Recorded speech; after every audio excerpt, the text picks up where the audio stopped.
फक्त हात, तो पण हातात द्या फक्त.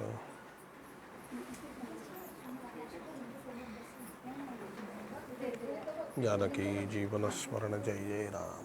सद्गुरुनाथ महाराज की जय. जय जय रघुवीर समर्थ.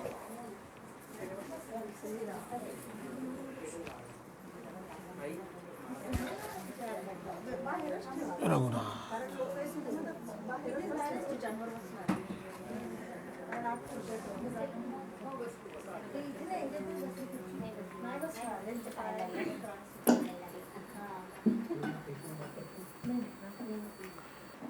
श्री राम.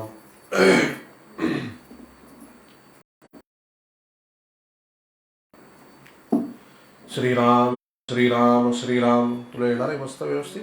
तुला कॅमेरा बघायचा आहे कारण नाही नाही बसा तुम्ही इथेच बघा ते होईल ॲडजस्ट.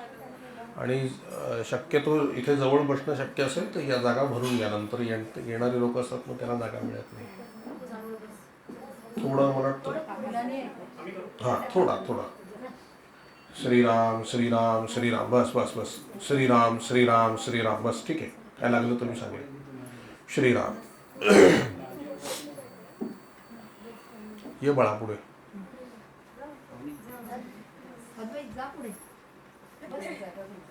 श्रीराम.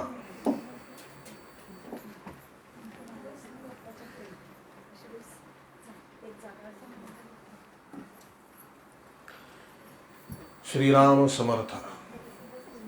विदेहा परी चालवोनी प्रपंचा, मुमुक्षु जना लागे अध्यात्म चर्चा, करोनी बहुलोक जे मिळविती, नमस्कार त्या ब्रह्मचैतन्य मूर्ती. जयाचा जनी जन्म नामार्थ झाला, जयाने सदावास नामात केला, जयाच्या मुखी सर्वदा नाम कीर्ती, नमस्कार त्या ब्रह्मचैतन्य मूर्ती. सद्गुरुनाथ महाराज की जय. जय जय रघुवीर समर्थ. श्रीराम. यं ब्रह्मा वरुणेन्द्र रुद्रमरुतस्तुन्वन्ति दिव्यैस्तवै, वेदै साङ्गपदक्रमोपनिषदैर्गायन्ति यं सामगाः, ध्यानावस्थिततद्गतेन मनसा पश्यन्ति यं योगिनो, यस्यातन्न विदुःसुरासुरगणा, देवाय तस्मै नमः. महायोगपीठे तटे भीमरथ्या, वरं पुण्डरीकाय दातुं मुनीन्द्रैः, समागत्य तिष्ठन्तानन्दकन्दं, परब्रह्मलिङ्गं भजे पाण्डुरङ्गम्. अलंकापुरी पुण्यभूमी पवित्र, इथे नांदतो ज्ञानराजा सुपात्र, तया ठविता महापुण्यराशी, नमस्कार माझा श्री सद्गुरु ज्ञानेश्वरासी. पुंडलिक वरदा हरी विठ्ठल, श्री ज्ञानदेव तुकाराम, पंढरीनाथ महाराज की जय. सद्गुरुनाथ महाराज की जय. जय जय रघुवीर समर्थ. वसुदेवसुतं देवं कंसचाणूरमर्दनं, देवकी परमानन्दं कृष्णं वन्दे जगद्गुरुं. गोपाल कृष्ण महाराज की जय.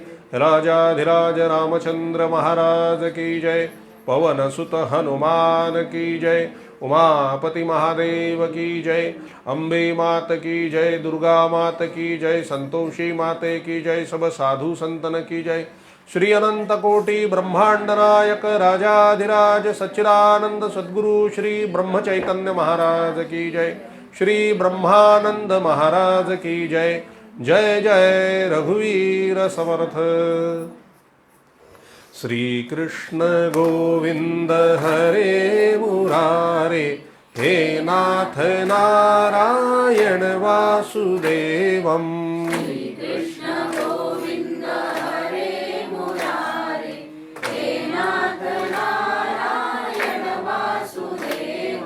श्री कृष्ण गोविंद हरे मुरारे, नाथ नारायण वासुदेवम्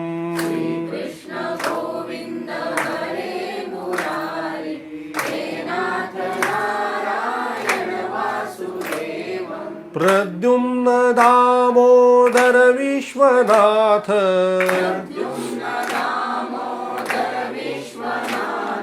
प्रद्युम्न दामोदर विश्वनाथ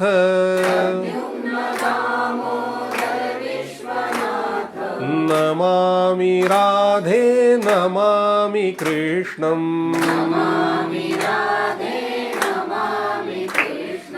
नमामि राधे नमामि कृष्णं श्री कृष्ण गोविंद हरे मुरारे हे नाथ नारायण वासुदेवम्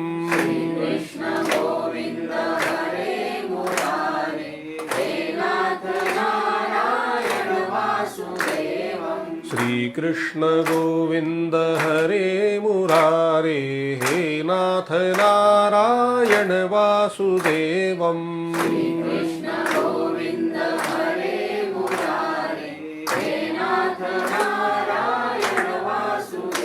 राधे कृष्ण राधे कृष्ण राधे राधे कृष्ण कृष्ण राधे कृष्ण राधे कृष्ण राधे कृष्ण राधे कृष्ण राधे कृष्ण राधे कृष्ण कृष्ण राधे कृष्ण राधे कृष्ण राधे कृष्ण राधे कृष्ण राधे कृष्ण राधे कृष्ण कृष्ण राधे कृष्ण राधे कृष्ण राधे कृष्ण राधे कृष्ण राधे कृष्ण राधे कृष्ण कृष्ण राधे कृष्ण राधे कृष्ण राधे कृष्ण राधे कृष्ण कृष्ण कृष्ण राधे कृष्ण राधे कृष्ण राधे कृष्ण राधे कृष्ण राधे कृष्ण राधे कृष्ण कृष्ण राधे कृष्ण राधे कृष्ण राधे कृष्ण राधे कृष्ण राधे कृष्ण राधे कृष्ण कृष्ण राधे कृष्ण राधे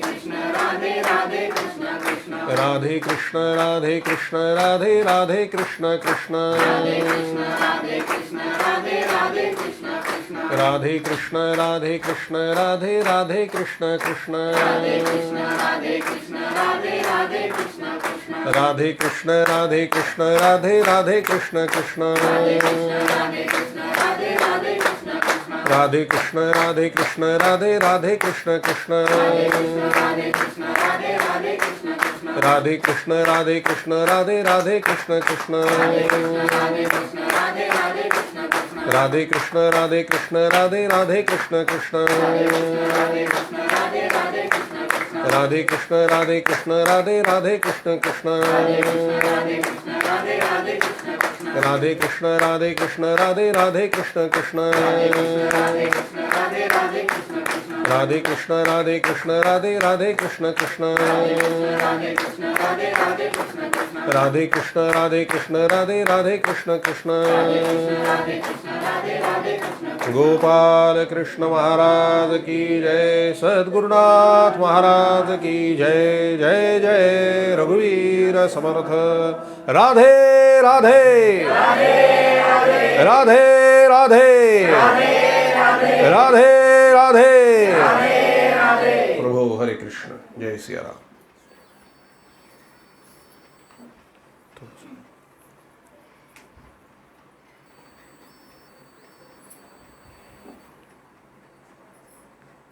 बस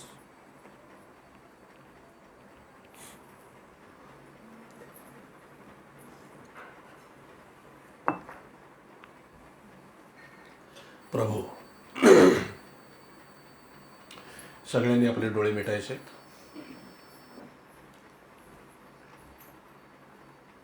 डोळ्यासमोर श्री क्षेत्र पंढरपूर मुख्य मंदिर, परमपिता पांडुरंग परमात्मा यांच्या समोर यायचे। त्यांच्या चरणी असंख्य तुलसीपत्र आणि फुलं व्हायचीत आणि नमस्कार करायचे। त्यांच्या पाठीमागे उभ्या असलेल्या रुक्मिणी माता, सत्यभामा माता राधामाता यांच्याही चरणी फुलं व्हायची आणि नमस्कार करायचा आहे. पुन्हा परत फिरून परमपिता पांडुरंग परमात्मा यांच्या समोर यायचं आहे. त्यांच्या चरणी आपलं मस्तक नत करायचं आणि प्रार्थना करायची. हे प्रभो, हे दयानिधे, या संसार सागरातून लवकर आमचा उद्धार कर. आम्हाला संतती, संपत्ती इत्यादी ऐहिक सर्व सुख प्राप्त होऊ दे आणि दया, क्षमा, शांती, विवेक, वैराग्य, आनंद, उत्साह, प्रेम इत्यादी पारलौकिकही सर्व गोष्टी आम्हाला प्राप्त होऊ देत. आम्हाला इहलोक आणि परलोक दोन्हीही साध्य होऊ दे, दोन्हीही प्राप्त होऊ दे. पांडुरंगा, आम्हाला तुझ्या चरणी अखंड प्रेमात, अखंड आनंदात, अखंड समाधानात, अखंड एकत्र ठेव. परमपिता पांडुरंग परमात्मा यांनी स्मितहास्य करीत आपला उजवा हात आपल्या सगळ्यांच्या मस्तकावर ठेवला आहे आणि तथास्तु असा आशीर्वाद दिला आहे. तो ग्रहण करायचा. पुन्हा एकदा त्यांच्या चरणी आपलं मस्तक नत करायचं आणि 2 मिनिटं डोळे झाकून स्वस्थ बसायचं आहे.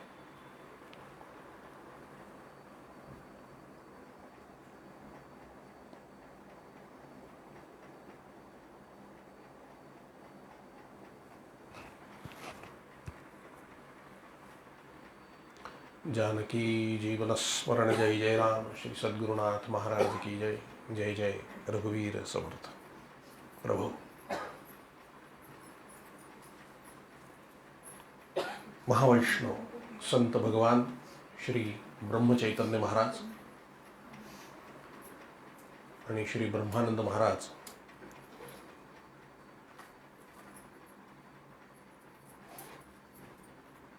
आणि श्रीमद भागवत कथा ऐकण्याकरता जमलेले सर्व प्रिय भाविकजन सगळ्यांना राधे राधे. कथा क्रमांक 56 आहे मला वाटतं, नाही?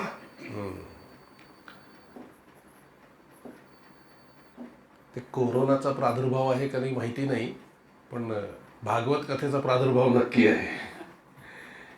जितके शत्रू जास्त तितके कन्हैया जास्त जोरात धावत येतो आणि आपल्या सगळ्यांना सांभाळतो आणि एकच गोष्ट सांगतो, जो पाहिला नाही त्याच्यावर विश्वास ठेवताना मग मी जरी दिसत नसलो तर माझ्यावर विश्वास ठेवायला काय हरकत आहे. भगवान म्हणतात, कधी ज्याच्याबद्दल ऐकलं नाही, कधी वाचलं नाही, काही अचानक येतोय, लोक सांगतात म्हणून तो आहे असा आम्ही विश्वास ठेवतो. तर संत तर करोडो वर्षापासून सांगत आलेले आहेत की मी आहे, मी आहे, भगवंत आहे, भगवंत आहे. मग आमचा विश्वास काय नाही बसत आहे. आणि तो मी सगळं मॅनेज करणारा आहे म्हणतो भगवंत. मी सगळं आहे, बघायला बसलोय, सगळ्यांना होऊ दे ना, काय व्हायचं, मी बसलोय ना. तरी सुद्धा इतर गोष्टींवर विश्वास बसतोय आणि माझ्यावर विश्वास बसत नाहीये. हे किती कठीण आहे. हा कलिकालाचा प्रभाव आहे. हा कलिकालाचा प्रभाव आहे. कलीचा मुख्य टार्गेट काही असेल ते तुम्ही टार्गेट नाही आहात. तुमचं सत्यानाश करणं हा काही त्याचं टार्गेट नाही. तुमची बुद्धी भ्रष्ट करणं हे त्याचं टार्गेट आहे. बुद्धी भ्रष्ट झाली की तुम्ही स्वतःहून स्वतःचा सत्यानाश करून घ्या, नाही का? म्हणून कधी काय करणार आहे, तुमची बुद्धी भ्रष्ट करणार आहे. आणि सद्गुरू काय करतो, सद्बुद्धी देतो. दोघं बघा कसे काम करत असतात. पण गंमत अशी आहे ना, गुरुची शोकांतिका अशी आहे का आपण त्यांच्या पार्टीत नसतोच, आपण शत्रूच्याच पार्टीमध्ये असतो आणि सद्गुरूला सांगतो आता आम्हाला सांभाळ. अरे मी सांगतो ते ऐका तुम्ही, त्याच्यानंतर मी तुमचं बघतोय बरोबर काय ते. निदान माझ्यावर विश्वास ठेवा, मी आहे, मी आहे, माझ्यावर विश्वास. पण काय शोकांतिका काय पाहतो, कली काही आपल्याला विश्वास ठेवू देत नाही. जागोजागी करतेपणा असा सापाने फन काढल्यासारखा तो करतेपणा बाहेर येतो. मी नाही केलं तर कसं होईल, मी नाही केलं तर काय होईल, मी अमकं नाही केलं तर काय होईल, नाही का? असं आहे का बघा. आपण करून काय होतं आहे, सगळं चाललंय. तुम्ही नाही म्हटलात तरी नको ते पाहुणे येतात आणि तुम्हाला हवे असले तरी पाहिजे ते थांबत नाहीत, आहे ना? आहे का तुमच्या हातामध्ये काही आहे? काही तुमच्या हातात नाही आहे.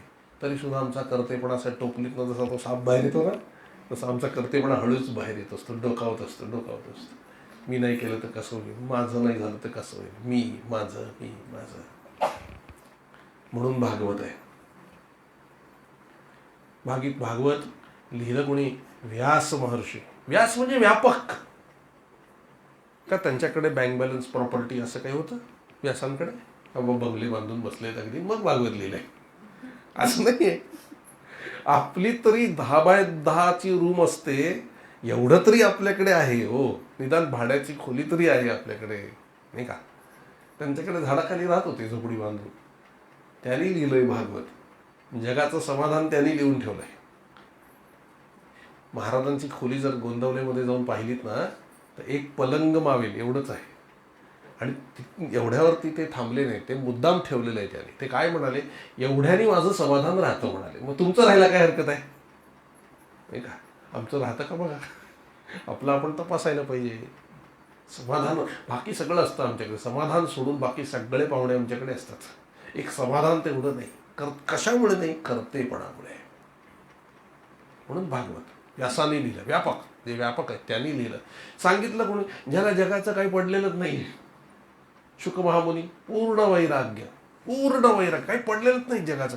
त्यांनी येऊन आम्हाला सांगितलं. काय सांगितलं? की तुमचे सगळे काही प्रश्न असतील ते ह्यांनी सुटतील म्हणाले. प्रश्न सोडवणारं भागवत आहे आणि प्रश्नात टाकणारा प्रपंच आहे. म्हणून भागवताची गरज आहे. सारखं आज परीक्षितीने 7 दिवसात भागवतात त्याचा उद्धार झाला आहे. आम्हाला 70 वर्ष भागवत सारखं ऐकावं लागेल तर आमच्या उद्धाराचे चान्सेस आहेत. त्याचं कारण आहे, त्याच्या पाठीमागे मृत्यूचं भय आहे. आज आपल्याही पाठीमागे मृत्यूचं भय आहेच, नाही का? पण परीक्षितीची जशी ऐकण्याची अवस्था होती तशी आमची नाही आहे. मृत्यू, हे बघा, मृत्यू कधी कुठे येऊ शकतो. अमक्याच कारणाने येईल असं नाही आहे. तो भागवतात बसला होता तरी तक्षक आलाच तिथे, नाही का? फक्त तो घाबरला, जाऊ शकला नाही. त्याला घाबरला तो परिस्थिती बघून. महाराजांचं एक वाक्य सांगतो पुन्हा एकदा. आपला मृत्यू आल्याशिवाय आपल्याला काही होत नाही. कुठलाही माणूस मरत नाही. त्याचा मृत्यू येण्याच्या आधी कुठलाही माणूस मरत नाही. मृत्यू जवळ आलेला असेल तर आजार निमित्त होतं. त्यामुळे जोपर्यंत आपला मृत्यू नाही तोपर्यंत घाबरायची गरज नाही. तुम्ही म्हणाल, महाराज आम्हाला कसं माहिती आमचा मृत्यू कधी आहे? त्याला माहिती आहे ना, आणि त्यालाच माहिती असू द्या. पत्रिका दाखवून बघू नका माझं आयुष्य किती आहे, कारण तुम्हाला जर कळलं तर त्याला चान्स नाही आहे वाढवायचा. तुम्हाला माहीत नसेल तर तो स्वतःच्या पदरचं घालून आयुष्य वाढवू शकतो, कारण कळत नाही ना कोणाला. म्हणून ते पत्रिका वगैरे दाखवायच्या भानगडीत पडू नका. आहे ना, आपला कन्हैया आहे, महाराज आहे, सांभाळतील आपल्याला.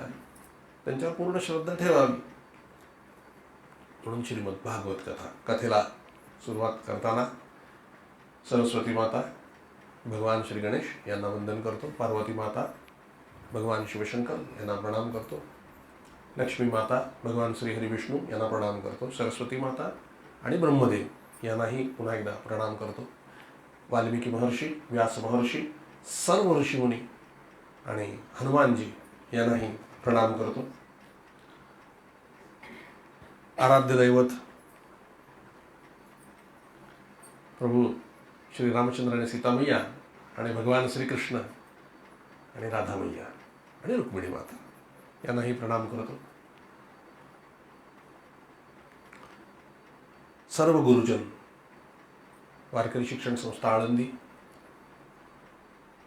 मामासाहेब दांडेकर, लक्ष्मणबुवा इगतपुरीकर, मारुतीबुवा गुरव, सुपुडूजी महाराज यांनाही प्रणाम करतो. आमच्या घराण्याचे गुरु आहेत सुपुडूजी महाराज, त्यांनाही प्रणाम करतो.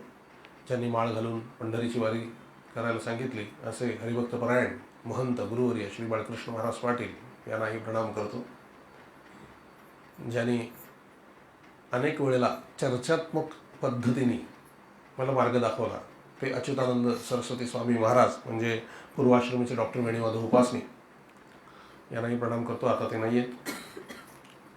सर्व गुरु ज्याने गायडन्स मला दिलेला आहे, मग ते महेश बुवा शुक्ला असू देत, चंद्रशेखर बुवा शुक्ला असू देत, श्रद्धा शुक्ला असू देत, या सर्व आमच्या गुरुतुल्य आहेत. त्यांनाही सगळ्यांना नमस्कार असो. आणि ज्यांनी हा देह जन्माला घातला ते अर्थात मातृपितृदेवो भव, आई वडील यांना नमस्कार करतो. आणि आता माझं जीवन ज्यांच्या सत्तेने चाललेलं आहे मला त्यांच्याशिवाय दुसरं कुणीही नाही आहे, तेच आहेत, मी नाही, असे माझे परम सद्गुरू सद्गुरू भगवान श्री ब्रह्मचैतन्य महाराज यांच्या चरणी प्रणाम करतो आणि कथेला सुरुवात करतो. श्री क्षेत्र नैमिषारण्य भागवत कथेची सुरुवात आहे.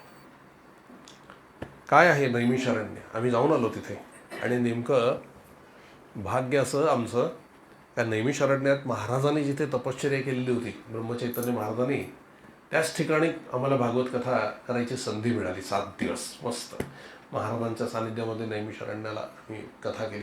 खरोखर मी पुष्कळ ठिकाणी फिरलेलो आहे. अगदी चित्रकूट आहे, प्रयाग आहे, काशी आहे, अयोध्या आहे, नैमिषारण्य, सगळ्या ठिकाणी सप्ते झाले. सगळी ठिकाणं आवडतात मला, असं कमी जास्त सांगते नाही, सगळे ठिकाण प्रत्येकाचं वैशिष्ट्य. अयोध्येचं तर काय बोलू, छान आहे, राम राम राम भरलेला आहे त्या ठिकाणी सगळीकडे. शरयू मैया, इथे आपण कथा करतो छानच आहे, पण ह्या कथा ना तिथे जाऊन करायला पाहिजे. तिथे त्या वातावरणात कथा केल्यानंतर वर्षातून कमीत कमी एकदा तरी अशा ठिकाणी जावं आणि कथा करावी आणि आनंद उपभोगावा. नैमिषारण्य इतकं सुंदर आहे, इतकं छान आहे. सहज तपश्चर्या होण्यासारखं जर कुठे असेल तर ते नैमिषारण्यामध्ये. खूप छान वातावरण आहे तिकडे, बघण्यासारखे आहेत, प्रत्येक गोष्टी पाहण्यासारख्या आहेत. आणि वातावरण ठिकठिकाणी असं भागवत भागवत भागवत भागवत चालू असते. खूप छान वातावरण आहे. तर हे नैमिषारण्य, येथे शौनक महर्षी आपल्या अनेक शिष्यांसह तपश्चर्या करत होते आणि त्यांच्या आपापसात चर्चा सुरू होत्या की सत्संग किती महत्वाचा आहे. सत्संग हा खूप महत्वाचा आहे. आपल्याला ना बुद्धी सगळ्यांना आहे, पण ही बुद्धी आपल्यामध्ये गोंधळ निर्माण करते. नेमकं ज्या वेळेला निर्णय घेण्याची क्षमता येते, ज्या वेळेला वेळ येते, निर्णय घेण्याची वेळ येते, त्यावेळेला नेमके 2 गट तयार होतात बुद्धीमध्ये. हे करावं का हे करावं समजत नाहीये. अशा वेळेला मनुष्यामध्ये, फक्त मनुष्य प्राण्यामध्ये एक गोष्ट भगवंताने दिलेली आहे आणि ती आहे विवेक. विवेक म्हणजे काय? नेमकं वेळेला नेमकं काय करायला पाहिजे हे समजणं नामी विवेक आहे. आणि तो असूनही आम्हा सगळ्यांचा विवेक झोपलेला आहे. आम्ही जे पाहतो आणि जे ऐकतो त्याच्यावरच विश्वास ठेवतो. ही गोष्ट आता सिद्ध झाली आहे की जे आपण पाहतो आणि जे ऐकतो ते खोटं असू शकतं. कळतंय ना मी काय म्हणतो? मला प्रत्यक्ष नाही बोलायचं, तुम्ही समजून घ्या मी काय म्हणतोय. जे आपण पाहतो आहे, जे आपण ऐकतो आहे, हे खोटं असू शकतं, 100% खोटं असू शकतं. त्यामुळे त्याच्यावर विश्वास ठेवणं बरं नाही. तुमचा अनुभव प्रमाणे. अनुभव काय? मग विवेक आहे त्या ठिकाणी. विवेकाने काम घ्या. लगेच हडबडून जाऊ नका, गडबड करू नका. थांबा, स्वस्थ 2 मिनिटं, काय आहे नीट विचार करा. विवेकाने योग्य तो पर्याय निवडा आणि मग पुढे जा. ही विवेक शक्ती नाहीशी झालेली आहे. मग ती विवेक शक्ती कशी प्राप्त होईल? बिनु सत्संग विवेक न होई. सत्संगाशिवाय विवेक प्राप्त होत नाही. सत्संगातनं कळतं काय बरोबर आणि काय चुकीचं आहे. सत्संग का पाहिजे? सत्संगाची एवढी जरुरी काय आहे? विनासायास तुमचा उद्धार होऊ शकतो. सहज तुम्ही हा भवसागर पार करून जाऊ शकता विनासायास, काही न करता. काही नाही ना तुम्हाला साधना, नाही जमत आहे ना, उद्धार पाहिजे ना, वसा येऊन सतत कथा ऐका. जन्मल्यापासून मरेपर्यंत एकही दिवस खंड न करता कथा ऐकली तर तुमचा उद्धार पक्का आहे. तुम्ही म्हणून खंड पडला तर ती जबाबदारी भगवंताची, त्याची काळजी तुम्ही नका करू. जसं 2 वेळेला रोजच्या रोज जेवण पाहिजेच आहे, तसं रोजच्या रोज सत्संग पाहिजेच आहे. त्याशिवाय पर्याय नाही. नाही केला सत्संग तर काय होतं?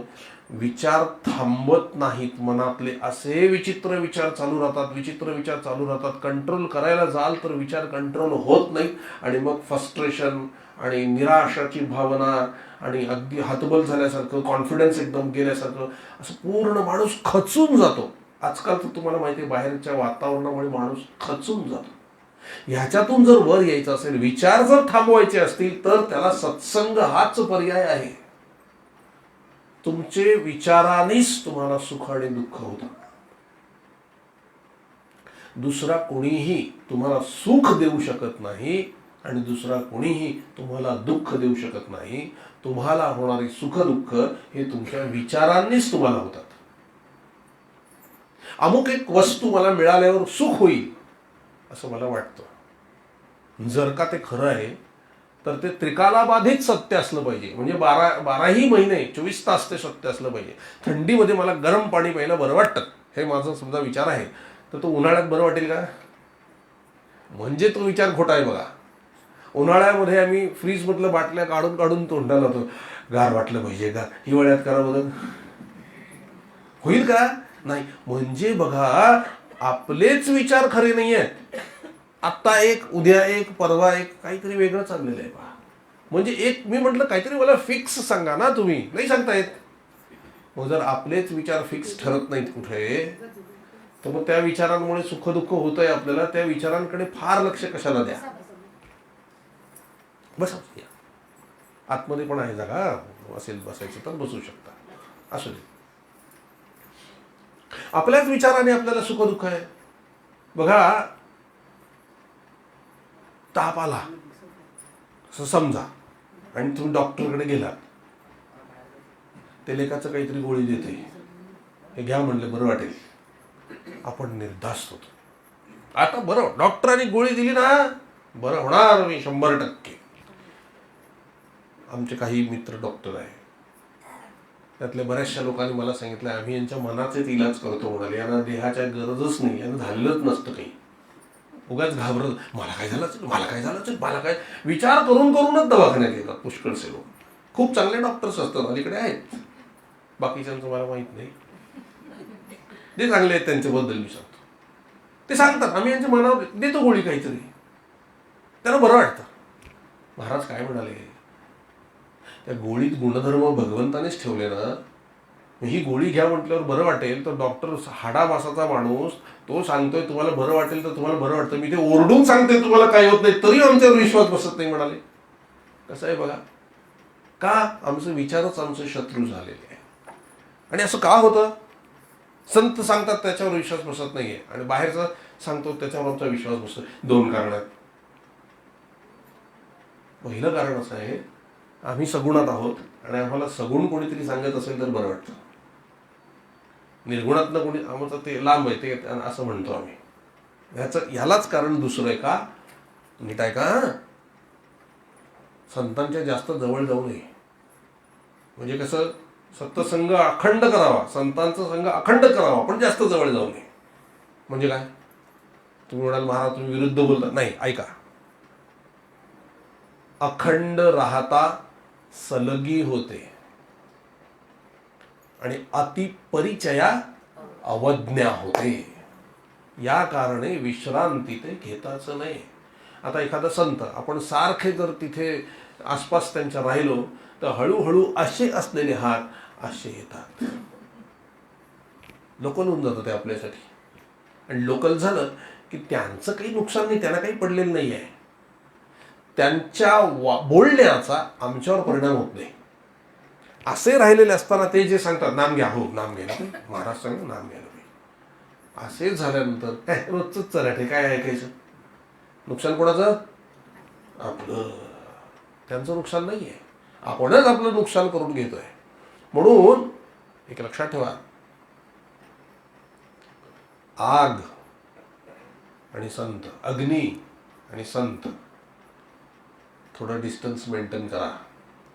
सोशल डिस्टन्सिंगपेक्षा हे डिस्टन्स महत्वाचं आहे. का, जास्त जवळ गेला तर जळून जाल, भस्म व्हाल. अगदीच लांब गेला तर ऊब पण मिळणार नाही. म्हणून इतके जवळ राहा की ऊब पण मिळाली पाहिजे, पण आपण जळलो नाही पाहिजे, ऊब टिकून राहिली पाहिजे.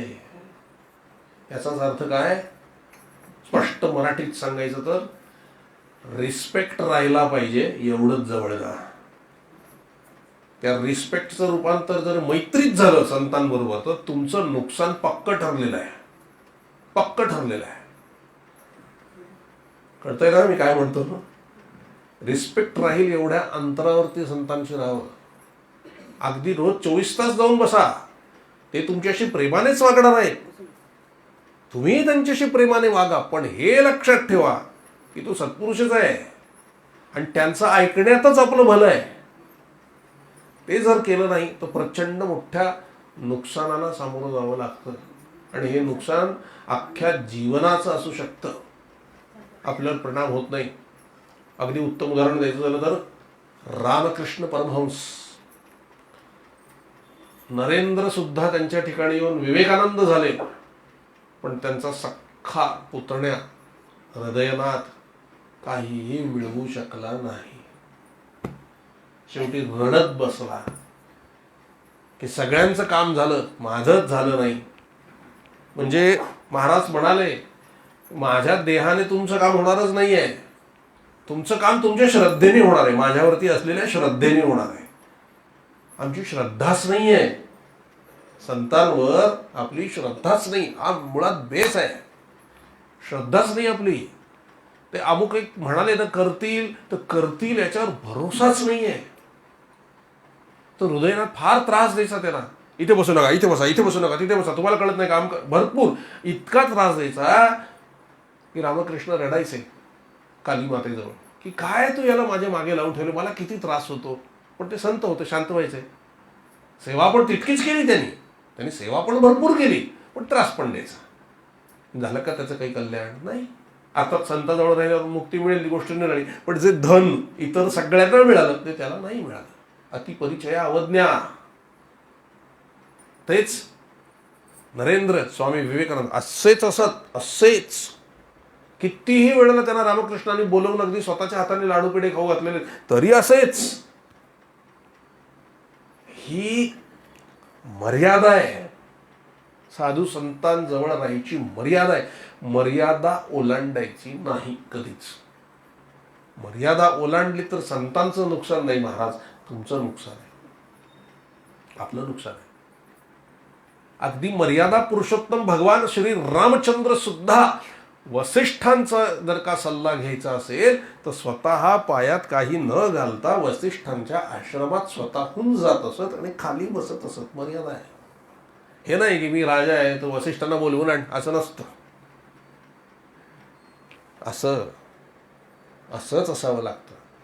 गुरुजनांपुढे, संतांपुढे, सत्पुरुषांपुढे, सद्गुरूंपुढे असंच असावं लागतं.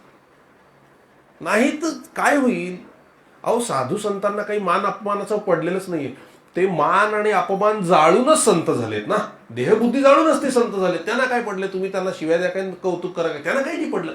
आपलं नुकसान होतं, प्रचंड नुकसान आहे, प्रचंड नुकसान आहे. कारण त्यांना सांगता येतं, घेतच नाही, आपण घेताच येत नाही, शिरतच नाही त्या आतमध्ये जोपर्यंत असं नाहीये तोपर्यंत. साधा आहे हो. टाकीतनं पाणी घ्यायचं असलं, ती नळी जर अशी ठेवली वरती तर काय होईल, दुसऱ्या टाकीत जाईल का ते. त्याच्या वर जाऊन ती खाली केली पाहिजे नळी, तर खाली पाणी सहज जातं वेगाने. जिथून पाणी घ्यायचं ना ते वर असलं पाहिजे, ज्याच्यात टाकायचं ते खाली असलं पाहिजे. उलटं झालं तर जसं ते पाणी मिळणार नाही तसं ज्ञान पाहिजे असेल तर सद्गुरू वरती, शिष्य खाली पाहिजे. वर आणि खाली इन द सेन्स रिस्पेक्ट, आदर, विनम्रता पाहिजेच, हात जोडून. आणि फसण्याचे चान्सेस इथेच असतात. कारण दिसायला सत्पुरुष किंवा संत हा आपल्यासारखाच हाडामासाचा दिसतो आणि भ्रम होतो आपल्याला, काय सामान्य माणूसच आहे, काय ज्ञान आहे, 4 गोष्टी आपल्यापेक्षा जास्त माहिती, एवढंच. असं नाही आहे. तो चिन्मय देह असतो महाराज, आपल्याला ते कळत नाही, ते फार पुढच्या गोष्टी आहेत. ज्ञान तर निश्चितच आपल्यापेक्षा जास्त असतंय, म्हणून फसू नये, असं राहावं. या संतांच्या भोवती, सद्गुरूंच्या भोवती एक प्रकारचं वलय असतं आणि माया पण असते. भगवंतही असतो तिथं आणि मायाही असते, आणि ती माया आपल्यावर पडते. आपण ओळखू नाही शकत संतांना. महाराज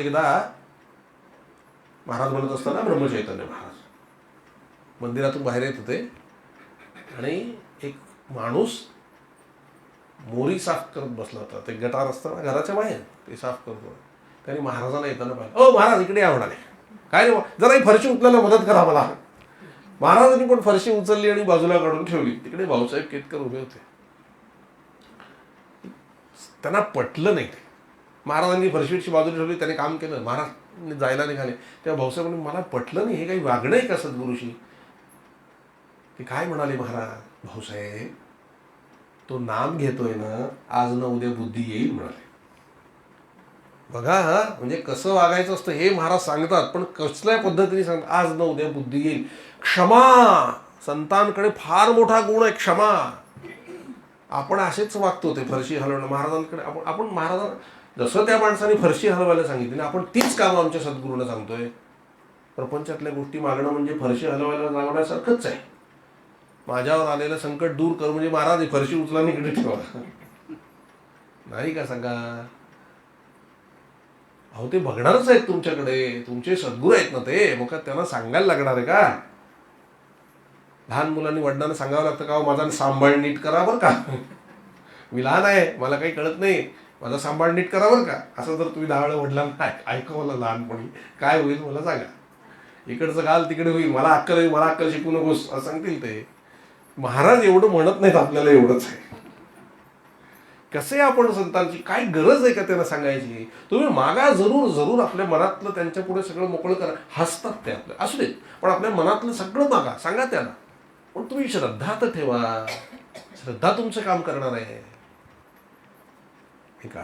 म्हणून हे अंतर फार महत्वाचं आहे.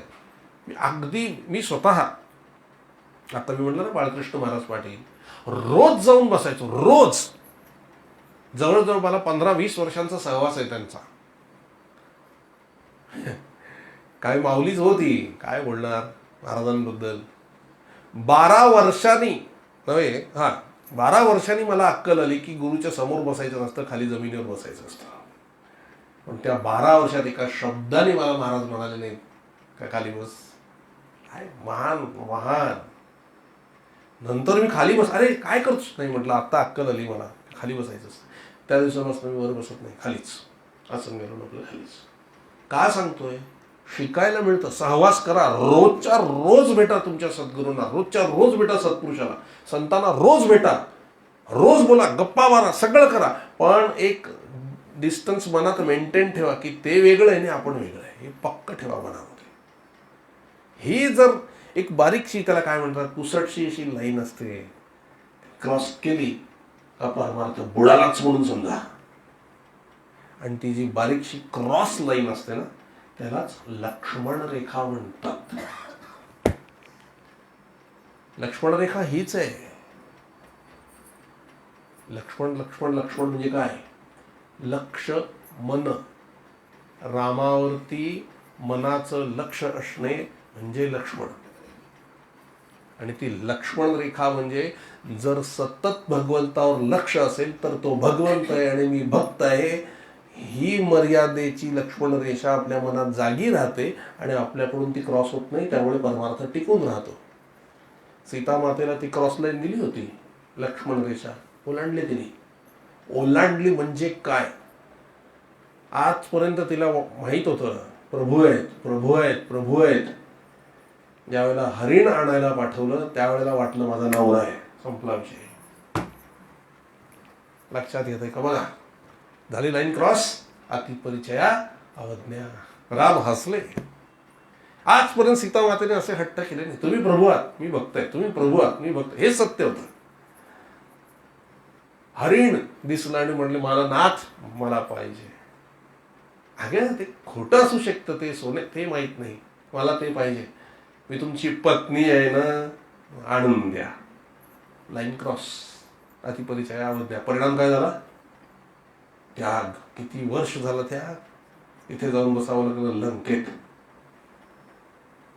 गेली ना संगत, बघा कसं असतं. म्हणून ही फार बारीक बारीक लाईन आहे, क्रॉस नाही करायची, याला लक्ष्मण रेषा असं म्हणतात. आणि ह्याच्यासाठी विवेक पाहिजे.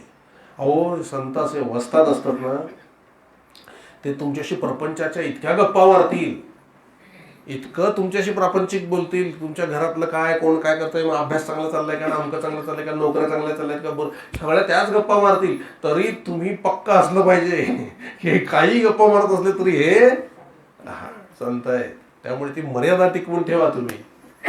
तुम्ही गडबड केली की गेलं, मग जाग व्हायला वेळ लागतो. त्यामध्ये महिनाभर पण जाऊ शकतो, वर्षभर पण जाऊ शकतो, 10 वर्ष पण जाऊ शकतात, आयुष्यही संपू शकतं. क्लिअर नाही ते आवाज, मगाशी क्लिअर होता. श्रीराम श्रीराम. हा बस बस बस.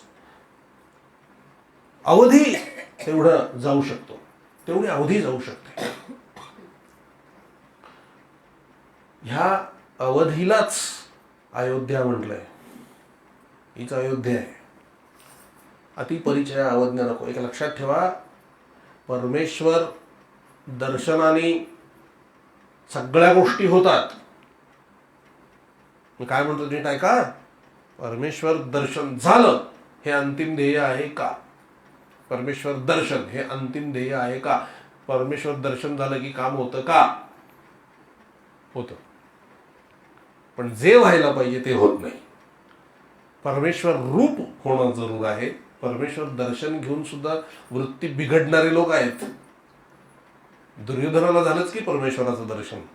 कृष्ण होताच की त्याच्याबरोबर 24 तास. आणि युद्धात तो समोरासमोर होता, तरी काही बुद्धी पालटली का त्याची? सुग्रीवाला पण झालीच की भगवंताची भेट, नाही का? रामाची भेट झाली, तरी भगवंत भेटल्यावरही त्याला संशय. आणि भगवंत भेटून झाल्यानंतर सुद्धा तिकडे सगळ्या विषयांमध्ये बुडाला तो तिकडे. म्हणजे भगवंताची भेट झाल्याने काम झालं का? सगळे बघा तुम्ही, ज्यांना ज्यांना भगवंताचं तर सगळे गडबड झालेलीच आहे. रावणाला काही कमी वेळा दर्शन झालं का? सीता माता तर अखंड राहत होती तरी फसली ना. लक्ष्मणालाही राग आलाच ना. अग्निपरीक्षा घेतल्यावर त्याला कळलं का याच्यात काहीतरी गुह्य असू शकेल. भगवंत राहिलं का लक्षात? नाही राहिलं लक्षात. एकच व्यक्ती असा आहे त्याच्याला शेवटपर्यंत लक्षात राहिलं की हा भगवंत आहे. आणि एवढाच सहवास मिळून सुद्धा, यांच्या इतकाच सहवास मिळून सुद्धा, आणि ती व्यक्ती म्हणजे हनुमान. का राहिलं लक्षात? का नाही माया काम करू शकली भगवंताची? नाम चालू होतं अखंड. नाम अखंड चालू पाहिजे. नुसते ईश्वर दर्शनाने काम होणार नाही. ईश्वर दर्शनासह सुद्धा तुमचं नाम चालू पाहिजे. महाराज म्हणाले, उद्या भगवंताने दर्शन दिलं आणि काय पाहिजे मागितलं तर त्याच्याकडे त्याचं नामच मागा. कारण तो आज दिसतोय, उद्या अंतर्धान होईल. नाम नाही सुटत ना आपलं, नाम पाहिजे. आणि नामानेच बुद्धी जागेवर राहते. या कलीला मारणारं कोण असेल तर नाम आहे, भगवंताचं स्मरण आहे. कृष्णाला आठवण आली गोपिकांची, पत्र पाठवलं. अनेक वेळा पत्र पाठवत असेल, येऊ का मी तुम्हाला दर्शन द्यायला? अजिबात नको, आज स्थितीत राहा. का? आमची साधना डिस्टर्ब होते.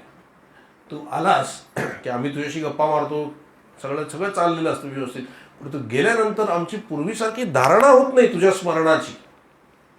लक्षात येते का? बघा, फार बारीक आणि सूक्ष्म विषय हा. आत्ता कृष्ण नाहीये म्हणताना कृष्णाची आठवण करत राहणं, सारखं त्याचं स्मरणात राहणं, याच्यात एक गोडवा निर्माण होतो. तो आला की भेटणं, गप्पा मारणं झालं, आणि तो 4 दिवसांनी निघून गेल्यानंतर ती जी सवय आहे ती ब्रेक झालेली आहे. स्मरण ठेवण्याची साधना ब्रेक झालेली आहे. आणि महत्वाचं काय आहे? त्याचं स्मरणच महत्वाचं आहे. कारण तो आला की जाईल, स्मरणच महत्वाचं आहे. म्हणून जे खरे भक्त आहेत ना ते कुठेच जात नाही. काय ऋषी मुनींना कळलं नाही राम जन्माला आलाय? गेलं का एकतरी? गेले का एकतरी तिथे दर्शनाला?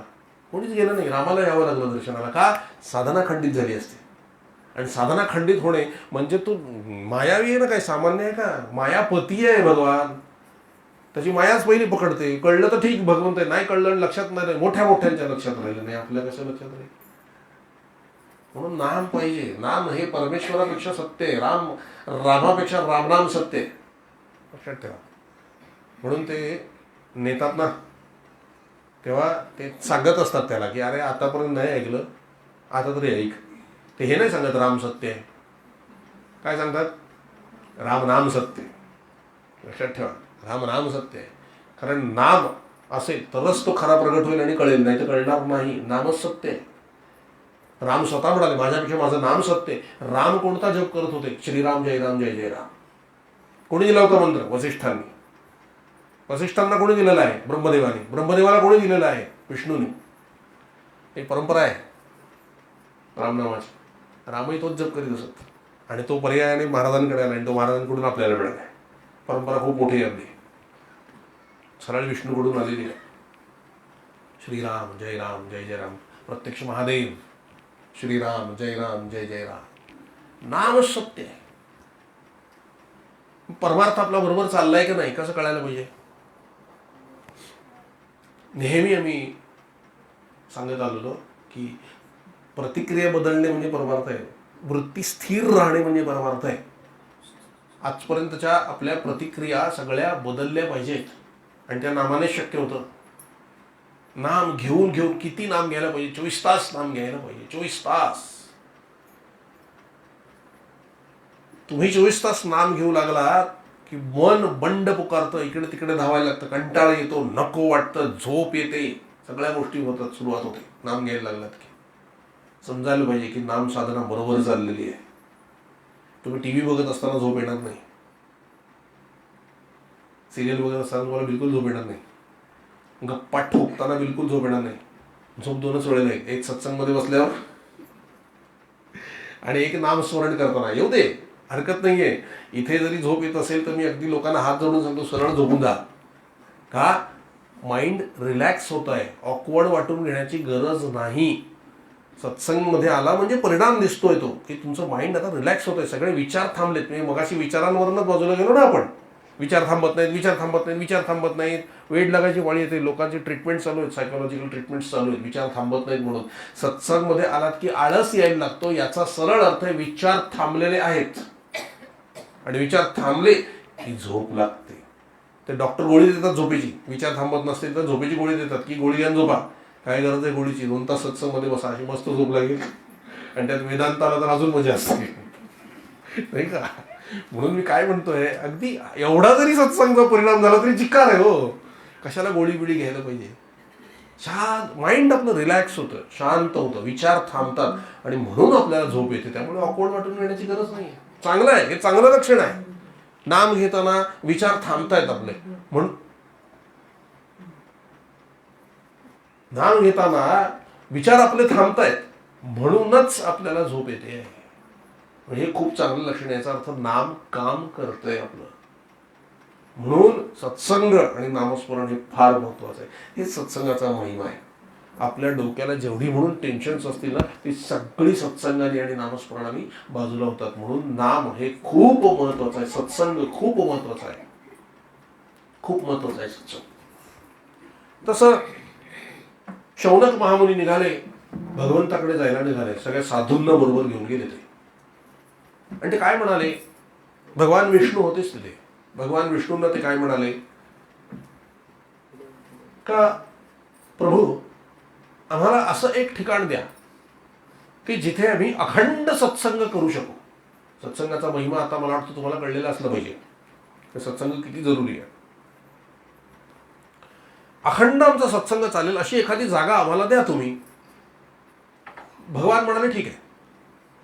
भगवंताने आपलं सुदर्शन सोडलं आणि ते काय म्हणाले, हे सुदर्शन तुला घेऊन जाईल, तू या सुदर्शनाच्या मागे मागे मागे मागे जा आणि जिथे ते सुदर्शन गुप्त होईल ती जागा तुला सत्संगासाठी छान आहे म्हणा, तिथे अखंड सत्संग चालेल म्हणाले.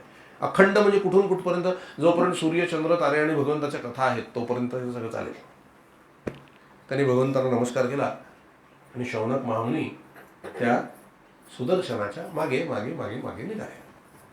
पृथ्वीवरती ते सुदर्शन फिरत होतं आणि ते फिरता फिरता फिरता फिरता फिरता फिरता फिरता एका ठिकाणी आलं आणि त्या सुदर्शनाचा एक टोक असताना पुढे ते टोक पडलं खाली. ते टोक पडलं एका जागेवर आणि पुढे थोड्या अंतरावर जाऊन ते सुदर्शन जमिनीत गुप्त झालं. जिथे ते चक्र जमिनीत गुप्त झालं तिथे चक्रासारखा आकार तयार झाला आणि नंतर ते पाण्याने भरलं. त्याला चक्रतीर्थ असं म्हणतात. ते अजूनही तिथे आहे चक्रतीर्थ. आणि जिथे ते तुकडा म्हणजे निमी, ते जेथे पडलं ज्या जंगलामध्ये ते अरण्य नैमिषारण्य म्हणून त्याला नैमिषारण्य असं नाव पडलं. हे नैमिषारण्य सत्संगाचं ठिकाण आहे मुख्य. त्या नैमिषारण्यातच चक्रतीर्थ आहे. आपण तिथे स्नान करू शकतो चक्रतीर्थामध्ये. प्रचंड मोठं आहे, अगदी छान आहे. कधी आपण भागवत करायला परत जाऊ नैमिषारण्यात, त्यावेळेला बघू. सुंदर ठिकाण अतिशय. तिथे हे सगळे साधू संत शौनकजी 88,000 साधूंना बरोबर घेऊन आले. हे बघा, आपल्याला काही ताप झाला ना डोक्याला की आपण संतांकडे जातो. संतांच्या डोक्याला ताप होतो का कधी? देवाच्या डोक्याला ताप झालेला बघितलाय आपण. शंकराच्या डोक्याला काही कमी ताप नव्हता, नाही का? गणपतीचा प्रसंग आहे, कार्तिकेचा प्रसंग आहे, युद्धाचे प्रसंग आहेत. सगळे देवतांनाही त्या वाटेला जावं लागलेलं आहे. भगवान विष्णूंनाही वेळोवेळी अवतार घेऊन काम करावं लागलेलं आहे. ब्रह्मदेवालाही काम करावं लागलेलं, समजवत बसायला लागले, सगळी कामं आहे त्यांना नेमून दिलेली देवतांना, नाही का. तो हरिमुख्य, त्यालाही सगळी कामं. संतांना आहे का कुठलं ताप? त्यांना कुठला ताप झाला की ते ओरडतात हरी हरी हरी, बस एवढंच त्यांना माहिती, हरी हरी येऊन ताबडतोब आपलं काम करणं हे आपले स्वास्थ्य, नाही का.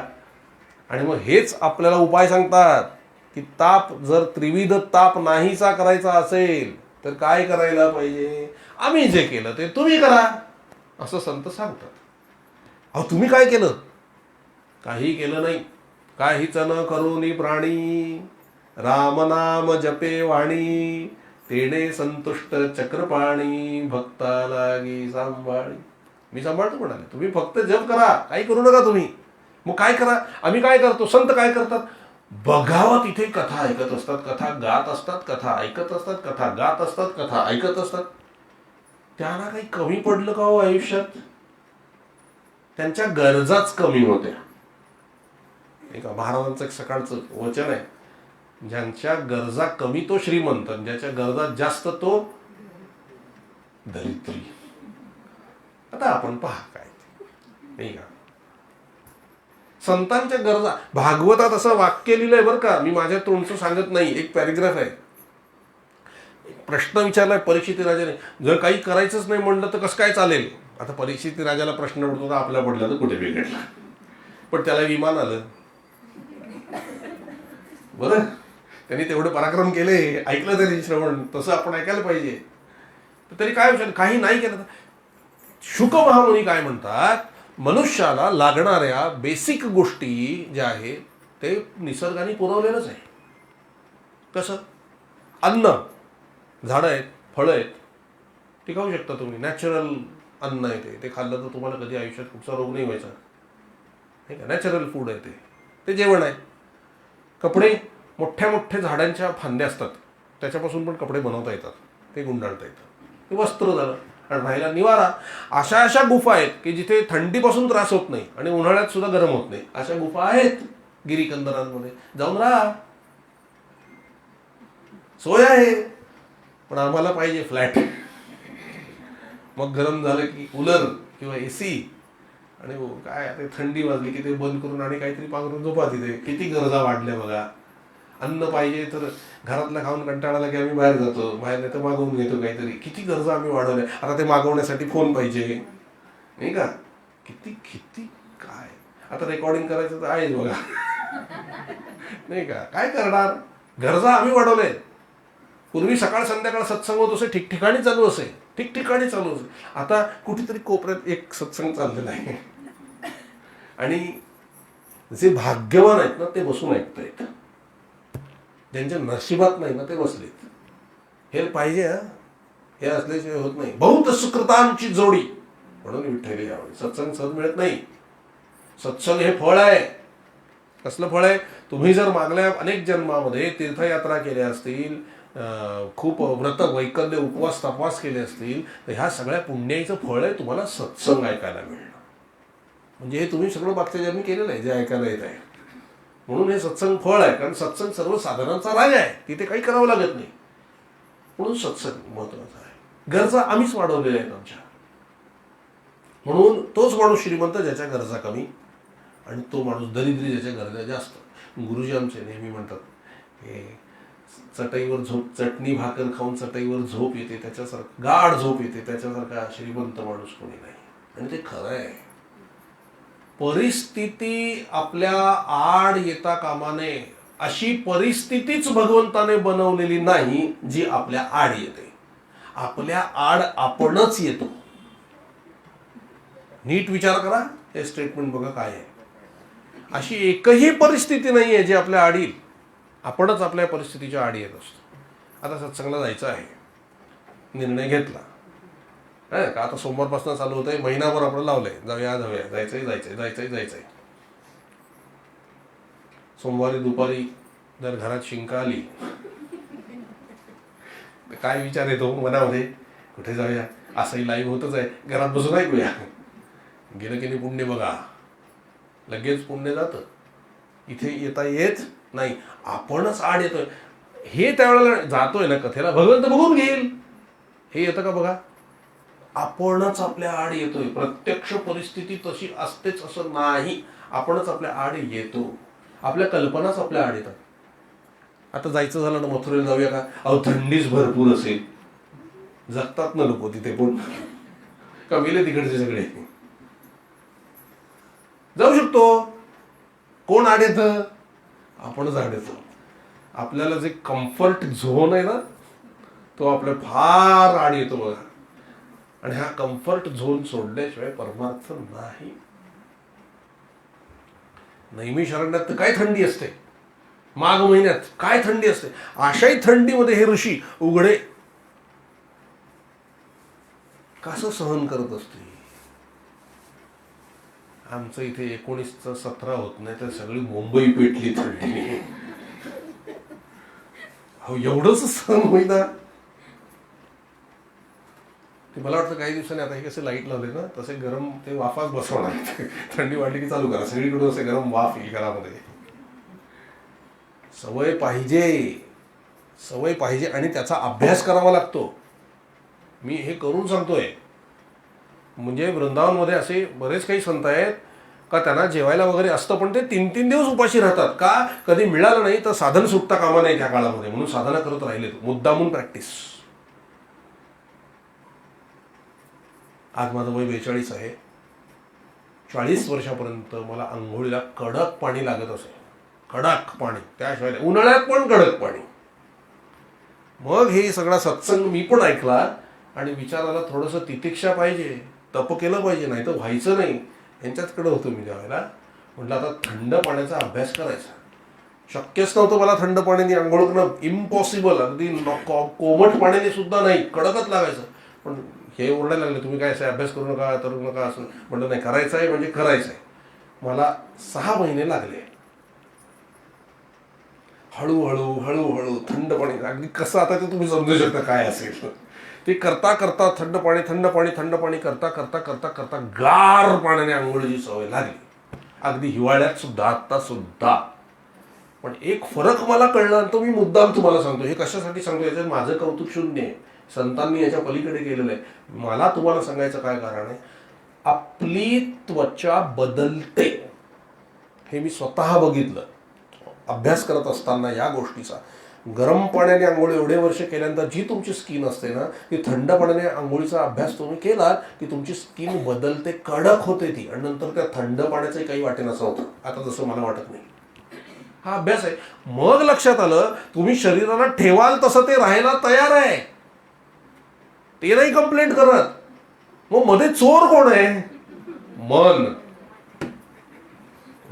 मन मोठा चोर आहे, बदमाश आहे. मला जे अडवत होतं, अरे आंघोळ करू नको, थंड पण सर्दी होईल, असं होईल, तमकं होईल. अभ्यास केल्यानंतर काय म्हणलं माहितीये का, मी तर सांगत होतो, अरे चोरांनो, कसं मन असतं बा, आपलंच मन महाबदमाश आहे. तेच आपल्याला सगळ्या गोष्टी, चांगल्या गोष्टींपासून तर पहिलं अडवतं. आणि वाईट गोष्टी करून सत्यानाश व्हायला आला की ते मन सांगतं, मी सांगितलं होतं तुला करू नको, तुझं तू काय ऐकला, आम्ही काय करणार. मन. मनोमार्गे गेला तो येथे मुकला, हरिपाठी स्थिरावला तोची धन्य. या मनाला जर पार करून जायचं असेल तर गुरु आज्ञा प्रमाण, दॅट्स इट. गुरु आज्ञा प्रमाण, गुरु सांगेल तेच केलं पाहिजे. गुरुनी पुष्कळशा आज्ञा करून ठेवले. आम्ही काय म्हणतो माहितीये का, गुरुनी आज्ञा, त्यांना काय जातं सांगायला, मरा. अहो त्यांनी तुमच्या चांगल्या करताच सांगितलेलं आहे आणि प्रपंचातले सगळे अनुभव घेऊन सांगितलेलं आहे तुम्हाला. नाही याच्यातलं भाग नाही. राहता येतं चांगला, अगदी मस्त प्रपंच करून सुद्धा अलिप्त राहता येतं. महाराज राहिले, परिलिप्त नच होती जैसे पंखी अंबर, धन्य जगिया गुरुवर हे मारुती अवतार. आहे ना, राहता येतं. आकाशाचा आणि ढगांचा संबंध नाही आहे. जर तुम्ही नीट निरीक्षण केलं ना, आकाशात ढग नाहीच आहे. ढग वेगळ्या ठिकाणी आहे आणि आकाश वेगळ्या ठिकाणी आहे. जसं काही संबंध नाही ना, तसा प्रपंचात राहून सुद्धा आपला काही संबंध नाही असं राहता येतं. कसं राहायचं? राम करता, माझं करते पण नाही. मग जे येत आहेत, मग आपण सिनेमा कसा पाहतो बघा. हां, आपण सिनेमाला गेलेलं असाल सगळे, असं मी धरून चालतो हां थिएटरमध्ये. मग ते सीन येतो असा पडद्यावरती, इथे चोर पळतायत आणि पोलीस पण पाठीमागे पाठीमागे पळतायत. मग ते चोर इकडनं जातात ह्या बाजूने, इकडे तिकडे बघतात, इकडे जाते, पोलीस पण येतात इकडे तिकडे, ह्या बाजूने. आपण ओरडून सांगतो, अरे काय अक्कल का, इकडे गेले तिकडे पळा. सांगतो का आपण त्यांना उठून? आपण मजा घेतो, अरे एवढंच आपल्या हातात, अरे बस, बाकी नाही काही करता येत तुम्हाला. जाऊन सांगता का तिथे इकडच्या बाजूने पळाले तिकडे कुठे जाता म्हणून? नाही ना, सिनेमा आहे तो. हे जसं त्रयस्थ दृष्टीने पाहता ना, तसं आपलं आयुष्य आपण त्रयस्थ दृष्टीने पाहावं. मी पणाने बुडता कशाला त्याच्यात. ताप आला ना, कोणाला आला? आपण काय म्हणतो, मला. किती भयंकर विरोधाभास आहे. तुम्हाला कुठून आला तो? शरीराला आलाय, आला तसा जाईल. शरीरासाठी औषध आहे. मन कशाला त्याच्यामध्ये? किती ते मन घाबरवतो. शरीर नाही घाबरवत आपल्याला, ते फक्त गरम झालेलं असतं. काय त्याला इस्त्री गरम झाली की घाबरता का? नाही ना. मग शरीर गरम झालं तर काय घाबरायची गरज आहे? मन घाबरतो. काय झालं तर, काय असेल, डॉक्टरकडे गेलं पाहिजे. सगळे मागचं सगळं बिलीफ सिस्टीम्स आठवतात आपल्या सगळ्या. एक लक्षात घ्या, परमार्थ जर करायचा असेल, पूर्वग्रह नाहीसे झाले पाहिजे. सगळे व्यक्ती, वस्तू आणि परिस्थितीबद्दलचे पूर्वग्रह नाहीसे व्हावे लागतील. एखादी व्यक्ती डोळ्यासमोर आली की आपण म्हणू ना, हा ही व्यक्ती कशी आहे मला माहिती आहे. नाहीसं व्हायला लागेल ते मनातून, तर परमार्थ घडेल. नुसते पूर्वग्रहच नव्हे, पूर्वग्रह पण नाहीसे व्हायला लागतात. त्याला चित्तशुद्धी म्हणतात. एखाद्या वस्तूबद्दल, परिस्थितीबद्दल किंवा व्यक्तीबद्दल जे काही बिलीफ सिस्टीम आपल्या मनात आहे, मागचं रेकॉर्ड पडलेलं आहे, ते सगळं पुसावं लागतं. ती नवीनच व्यक्ती आहे असं मनात आणावं लागतं, तर परमार्थ घडेल. हे नाहीसं व्हायला लागतं. पूर्वग्रह नाहीसे व्हायला लागतात परमार्थ करत असताना. तो बिचारा सुधारलेला जरी असेल ना, तरी आम्ही त्याला मागची आठवण घेऊन बिघडवतो. त्याची मेहनत फुकट. मग तो तुमच्याशी तसाच वागतो जसं तुम्हाला पाहिजे. मग परत तुम्ही त्याच्याच नावाने शंख करता. तो सुधारलाय, आमचीच वृत्ती त्याला सुधरू देत नाही, कारण आम्हीच सुधारलेले नाही होतो. बघा कसं आहे. आणि यासाठी सत्संग पाहिजे. सत्संगातून हे सगळ्या बिलीफ सिस्टीम्स बाजूला होतात. वृत्ती आतली छान भगवंताची उर्मी वृत्ती बाहेर येते आणि मग काम होतं. तोपर्यंत काम होत नाही. म्हणून हे सगळं, म्हणून हे मन फार बदमाश आहे. मनाचं ऐकायचं नाही. परवाच एक मी पाहिलं, ते बाबाजी सांगत होते, वृंदावनला असतात ते. लहानपणापासून इतकं कडक वैराग्य ठेवलं होतं म्हणाले. आणि मन कसं बदमाश असतं म्हणले. बघा, कुठलाही बाहेरचा पदार्थ आम्ही कधी खाल्ला नाही. दिवसातनं एकदा भाकरी मिळाली तर मिळाली, नाहीतर नाही. नाहीतर आम्ही आमच्या अखंड जपामध्ये असतो. तसं एकदा म्हणाले, मंदिरात दर्शनाला जात होतो, समोर जिलेब्यांचं दुकान बघितलं, जिलेबीवर नजर पडली आणि जिलेबी खावीशी वाटली. तरी मी सावध झालो की हे मन सांगतंय, माझं नाहीये काम, खावंसं वाटलं. पण बघा म्हणाले, मी थोड्या वेळ फसलो तिथे. कसा फसलो? मनात आला की अरे पैसे असते तर जिलेबी घेतली असती आणि खाल्ली असती. तेवढ्यात म्हणाले मन इतकं जबरदस्त आहे म्हणाले की त्याने संकल्प केल्याबरोबर समोर एक जण बाबाजी म्हणून दर्शनाला आला आणि 50 रुपये माझ्या हातात ठेवले म्हणाले. आता कामच झालं म्हणाले. मी चटकन दुकानात गेलो, 50 रुपये दिले, जिलेब्या विकत घेतल्या आणि आता विचार केला, आधी आपण भगवंताला भोग दाखवूया आणि मग खाऊया. ह्याच्यात पण मन चोर आहे बघा. ते भगवंताला तिथे विसरू देत नाही मुद्दाम, कारण नाही तर तुम्ही खाणार नाही. म्हणून ते मुद्दाम भगवंताला मध्ये आणते की भोग लावून खा. पण चटकन ते सावध झाले की अरे आपण कधीही आयुष्यात असे वागलो नाही. आणि आता हे पैसे आले काय, जिलेबीचं ताट घेतलं काय आणि जाऊन खाणार काय, गडबड वाटते, काहीतरी मनाचे चोचले आहेत. म्हणून म्हणाले, मी तिथून उठून माझ्या गुरुकडे गेलो आणि गुरुला विचारलं की हे मनाचा संकल्प आहे का माझा संकल्प आहे? गुरु म्हणाले मनाचा संकल्प आहे. मग म्हटले काय करू? सगळ्यांना वाटून टाक, तू खाऊ नकोस. आता ते जळफळाट करतं बघा मन. ते काही ऐकत नाही. ते मस्तपैकी तुम्हाला असं आग लावून टाकेल ना आतमध्ये, वाटायचं, खायचं सोडून वाटायचं. ती आग लागली की समजायचं मन जळतंय, तुम्ही नाही. मन जळतंय, मनाला आग लागली आहे, लागू दे. 5 मिनिटात ते जळून खाक होईल, मग कशाचं काही वाटणार नाही तुम्हाला. कळलं? हे मन आहे, ह्या मनाला मारण्याचाच अभ्यास करावा लागतो, त्याशिवाय परमार्थ होणार नाही. मग त्याला उपाय काय? मन जे सांगेल, वाईट गोष्टी सांगितली काही, अमकं खायचंय नाही खाणार, अमकं प्यायचंय नाही पिणार, थोडासा हट्ट तुम्हाला करावा लागेल. हळूहळू अभ्यासाने ते साध्य होईल. नाही तर मनाच्या मागे लागलात ना महाराज, ते कुठल्या कुठे तुम्हाला नेऊन ठेवेल सांगता येत नाही. याचं उदाहरणं आहेत. हिरण्यकश्यपू, रावण, ही सगळी मनोमार्गे गेलेल्यांचीच उदाहरणं आहेत. आणि हरिपाठी जे स्थिरावले त्यांना हनुमान म्हणतात, लक्षात ठेवा. म्हणून मनाच्या मार्गाने नाही जायचं. मन सावध सावध, हे मन सांगताय का मी सांगतोय. एकदा या मनावरती अधिराज्य गाजवता आलं मग तुम्हाला कसलीच दुःख नाही आहे. पण हे ऐकायला खूप छान वाटतंय, पण जेव्हा प्रत्यक्ष करायला जातो ना हे होत नाही. मग याला उपाय काय आहे?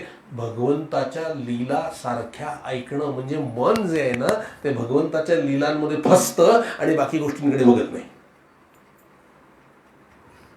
लक्षात येते तुमच्या? मुलगा जर घरात किरकिर करायला लागला ना, लहान पोरगा, की आपण त्याला कामाला लावतो, हे कर ते कर ते कर, मग ते सगळी कामं तो छान करतो. त्याची कामं संपली, त्याची संपायच्या आत दुसरी तयार ठेवा, नाही तो तुमच्या मागे किरकिर करणार आहे. तसं मन किरकिरच करतं आपल्याकडे, हे खा ते खा ते खा ते खा, रिकामं बसलं की संपलं. मग त्याला कामाला लावा. हनुमान चालीसा म्हणायला लावा, नामस्मरण करायला लावा, प्रदक्षिणा करायला लावा, सत्संगात जाऊन बसायला सांगा, भगवंताच्या कथा ऐकायला लावा. सतत त्या मनाला काहीतरी काम. म्हणून महाराज काय म्हणाले? मनाला रिकामे ठेवले की ते विषयांच्या मागे धावते. म्हणून मनाला सारखं गुंतवून ठेवलं पाहिजे. भगवंताच्या विषयी गप्पा मारल्या पाहिजे, लीला चिंतन केलं पाहिजे, धामचिंतन केलं पाहिजे, रूपचिंतन केलं पाहिजे, नामचिंतन केलं पाहिजे. अशा पद्धतीने सत्संगामध्ये मनाला लावलं पाहिजे. मग ते मन एकदा चिकटलं की ते दुसरीकडे लक्ष जात नाही त्याचं, आणि मग मनाचा उद्धार व्हायला सुरुवात होतं. आणि मन इतकं पॉवरफुल आहे की ते स्वतःचा नुसता उद्धार करत नाही, तुमचाही उद्धार करतं, तुमचाही उद्धार करतं. म्हणून मन सगळं मनाशी, सगळा परमार्थ आहे ना हा मनाशी आहे. परमार्थाच्या दृष्टीने बाहेरच्या गोष्टींना फार महत्व नाही. कळतंय मी काय म्हणतो? बाहेरच्या अवडंबराला फारसं महत्व नाही. परमार्थ मनाचा आहे. जप तुम्ही करता शरीराने करा, काही हरकत नाहीये, पण मन जर तिथे नाहीये तर त्याचा उपयोग होतो का? इतर साधनांमध्ये होत नाही, नाम साधनेमध्ये होतो. तो कसा? तो सांगतो. इतर तुम्ही पारायण करत बसले, आता गुरुचरित्राची पारायण आपण करतो, ज्ञानेश्वरीची पारायण आपण करतो, इतर सगळ्या किती लक्ष असतो त्या ओवीमध्ये. तर चटकन तुमचा हात बाजूला करून पानं इकडचे तिकडे गेले ना तर कुठलं पान वाचताय ते पण कळणार नाही. बघा तुम्ही, आणि नुसतंच चाललंय गोकमपट्टी असल्यासारखं मन भलतीकडेच धावतंय. काही उपयोग नाही, काही उपयोग नाही. मन तिथे पाहिजे, तिथे मन पाहिजे, चिकटलं पाहिजे. हां, ते पारायण करत असताना जर एक एक शब्दावर लक्ष आहे, गुरुदत्तांवरती लक्ष आहे, ज्ञानेश्वर महाराजांवरती लक्ष आहे, एकच पारायण सफल झालं. मग काही करायचं उरत नाही तुम्हाला. ते स्मरण मेन आहे. सगळ्यातलं प्राण काय असेल ना, स्मरण आहे. नामात त्याची भानगड नाही आहे, नामस्मरणात ती भानगडच नाही आहे. तुमचं लक्ष नसलं तरी तुमचं काम होतं. कसं काम होतं? गुरुचरित्राचं किंवा ज्ञानेश्वरीचं पारायण 3 ते 3.5-4 तासापेक्षा तुम्ही जास्त करू शकत नाही. नाम तुम्ही 24 तास घेऊ शकता. त्याला कुठले नियम नाही आहेत. अंघोळी न लगे तोंड धुवावे, अर्थचा आडजिवे, न लगे भ्यावे संसारा, म्हणून गोड सर्व भावे. काही नियम नाही आहे त्याला. अगदी तुमचे शरीराचे स्त्रियांना जे नियम असतात तेही नियम नामस्मरणाला नाही आहेत. करू शकता तुम्ही. असं 24 तास जर का रिपिटेशन चालू असेल, नामस्मरण चालू असेल ना, तर तर मन बरोबर जागेवर येतं. जरी बाहेर भटकलं तरी ते जागेवर येतं. आता मला सांगा, एक गोष्ट 4 तास चालली आहे आणि एक गोष्ट 24 तास चालली आहे. मन 4 तासात जास्त वेळ जागेवर येईल की 24 तासात? 24 तासात. म्हणून क्वांटिटी लीड्स टू क्वालिटी. म्हणून नामामध्ये मन येणार, 1000 वेळा येणार, आणि ते जितके वेळा येईल तितके वेळा ते पॉवरफुल होणार. म्हणून नाम साधन सर्वश्रेष्ठ आहे. एखादी महाराजांना विचारले, महाराज नाम घेताना जर लक्ष नसेल तर त्याचा काय परिणाम होतो? महाराज म्हणले, काही नाही, काम होणारच आहे. 2 जण म्हणाले जेवायला बसलेले आहेत. एक जण जेवता जेवता टी व्ही बघतोय आणि एक जण फक्त जेवतोय. दोघांपैकी उपाशी कोण राहिला? दोघांची पोटं भरली. तसं म्हणाले, फक्त फरक काय होईल? जो टी व्ही बघत बघत जेवतोय त्याला जेवणातली चव कळणार नाही. जो ज्याचं जेवणाकडे लक्ष आहे त्याला चव कळेल. हे जसं आहे तसं नाम लक्ष न देता घेतलं तरी आत्मसाक्षात्कार होईल, पण त्यातली गोडी नाही कळणार. आणि नाम जर नामाकडे लक्ष असेल तर त्याची गोडी पण कळेल आणि आत्मसाक्षात्कार पण होईल. दोन्ही कामं होतील. म्हणून सर्व साधनांपेक्षा नाम साधना सर्वश्रेष्ठ सांगितली आहे. पारायणं चुकीची नाही आहे, ती चांगली आहे. सुरुवातीला तिकडे वळण्याकरता परमार्थाकडे ही पारायणं जरूर आहे, ती करणं जरूर आहे. पण ते झाल्यानंतर पहिलीतून दुसरीच जायला पाहिजे. सर्वश्रेष्ठ साधना नामसाधना आहे.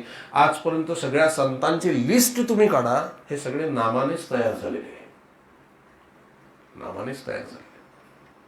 म्हणून अखंड नाम आणि सत्संग फार महत्वाचा आहे.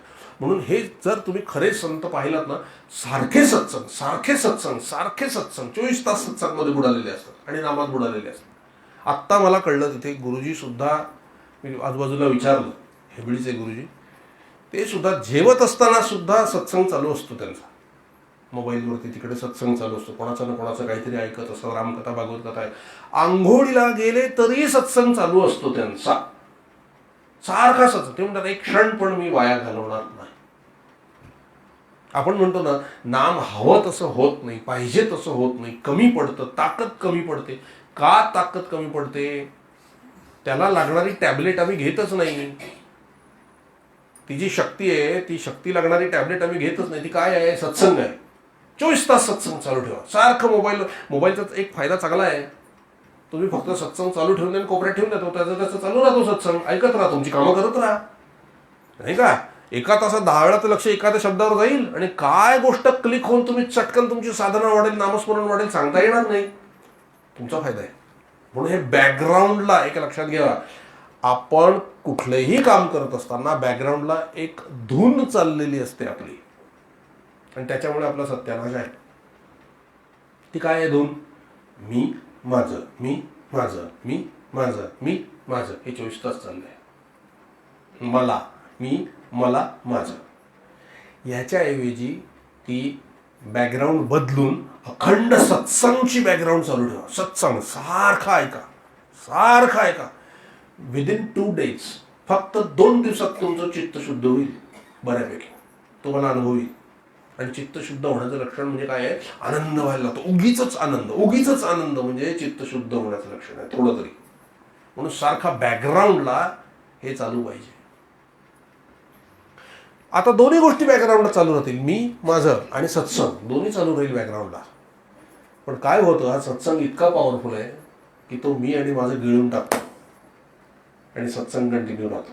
आणि मग सत्संग आणि नामस्मरण यांनी तुमचं काम बरोबर होणार आहे. जेवताना सुद्धा आम्ही 2 चमचे वापरतो आता हल्लीच्या नवीन पद्धतीमध्ये, काटा चमचा आणि एक साधा चमचा, नाही का? त्याच्याशिवाय होतच नाही. काट्याने तोडायला लागतं, चमच्याने खायला लागतं. तसं नाम हा काटा चमचा आहे, देहबुद्धी फाडतोच तुम्हाला डायरेक्ट. आणि सत्संग घ्यायचं ते आतमध्ये. सत्संग साधा चमचा आहे, त्याला काही जास्त त्रास नाही तुम्हाला, साधा आहे. पण नाम काट्याने दोन्ही पाहिजे. सुरुवातीला दोन्ही पाहिजे, नाही ते ओरडू आपण, आपल्याला सहन नाही होणार ना ते. म्हणून सत्संग पण पाहिजे आणि नामस्मरण पण पाहिजे. नाम ही सर्वश्रेष्ठ साधन आहे, त्या साधनेची कोणाची तुलना होऊ शकत नाही, कारण नाम साध्य पण आहे. सत्संग साधन आहे आणि साध्य पण आहे. पण हे कसं आहे, इथे तुम्हाला काही करते पण नाही. तसं नामातही तुमचं काही करते पण नाहीये. जर खरं नाम यायला लागलं ना, तर तुमचं करते पण त्याच्यात नाहीये. भगवंताच्या स्मरणात तुमचं काय करते पण आहे. पण त्याच्या खालोखाल ते एकदम सहन होत नाही आपल्याला करतेपणा टाकणं. मग त्याच्या खालोखाल करतेपणा कमी असणं कशात आहे? श्रवणात आहे, की तुम्हाला येऊन बसावं तरी लागतं निदान. ते आलात की बाकी चालू राहतं सत्संग. म्हणून सत्संग आणि नाम साधना सर्वश्रेष्ठ साधना, आणि सत्संग हा सर्व साधनांचा राजा, कारण त्याच्यामुळे सगळ्या गोष्टी आपोआप होतात. म्हणून हे साधू संत सारखे सत्संग करत असतात, सारखे सत्संग. तसं म्हणूनच त्या शौनकजींनी मागून घेतलं की आम्हाला एक अशी जागाच पाहिजे जिथे 24 तास सत्संग चालू असेल. तुम्ही नैमिषारण्यात फिरायला जा किंवा चुकून जा, जायचं असेल दुसरीकडे जाऊन चुकून तुम्ही नैमिषारण्यात गेलात समजा, तरी तुमचं काम होईल. कारण तिथे तुम्हाला कथा श्रवणावर पडणारच आहे ऐकायला. तिथे गेलात की कथाच चालू असते सारखी. इस्त्रीला चुकून हात लागला काय आणि मुद्दाम मिठी मारली काय, काम तेच होणार आहे. गरम इस्त्री असेल तर. तसं तुम्ही सत्संगात चुकून गेलात काय आणि मुद्दाम गेलात काय, काम होणार काय? काम होणार चित्तशुद्धी, काम होणार. नाम घेतलं काम होणार, चित्तशुद्धी, नाम होणार, काम होणार तुमचं. ते जायला पाहिजे, स्वतःहून करायला पाहिजे. म्हणून तरी जागा की 24 तास सत्संग चालू असेल नैमिषारण्य. त्या ठिकाणी मग शौनकजी आपल्या 88,000 साधू संतांना घेऊन सत्संग करत असत. बघा किती महत्वाचं आहे. मी असं नाही म्हणत आहे की तुम्ही जॉब करू नका, नामकं करू नका, ते सगळं तुम्ही करा, जरूर करा. त्याला आम्ही इतकं महत्व दिलेलं आहे की त्याच्याशिवाय जगणं शक्य नाही असं वाटतं. म्हणजे ही गुलामगिरी वाढतेय. कशी गुलामगिरी वाढते बघा. आज ज्यांना 1200 आणि 1500 पगार आहे अशांचं पण चाललेलं आहे. ज्यांचे 5000 पगार आहेत त्यांचं पण चाललेलं आहे. ज्यांचे 10,000 पगार आहेत त्यांचं पण चाललंय. ज्यांचे 15,000 पगार आहेत त्यांचंही चाललंय. ज्यांचे 20 आहेत 25 आहेत त्यांचंही चाललंय. पण अलीकडे रोग काय आहे? 60-70 पगार असल्याशिवाय आम्हाला जगायचं कसं? अरे बापरे, केवढा मोठा प्रश्न आहे हा. म्हणजे किती त्याला महत्व दिलं तुम्ही. खरंच जगायला 60-70 हजार पगार पाहिजे का हो? काही गरज नाहीये. सोन्याच्या पोळ्या तर खाणार नाही, हिऱ्याची भाजी तर खाणार नाही, खाल्ली तर जीव जाईल. ह्याच्यासाठी जे लागतं त्याला एवढं लागत नाहीये. थोडक्यात थोडं आटपशीर आधी प्रपंच करावा. नेटका. नेटका म्हणजे आटपशीर. आटपशीर आटप, पटापट आटप. आपण म्हणतो ना आटप लवकर. आटपलं पाहिजे.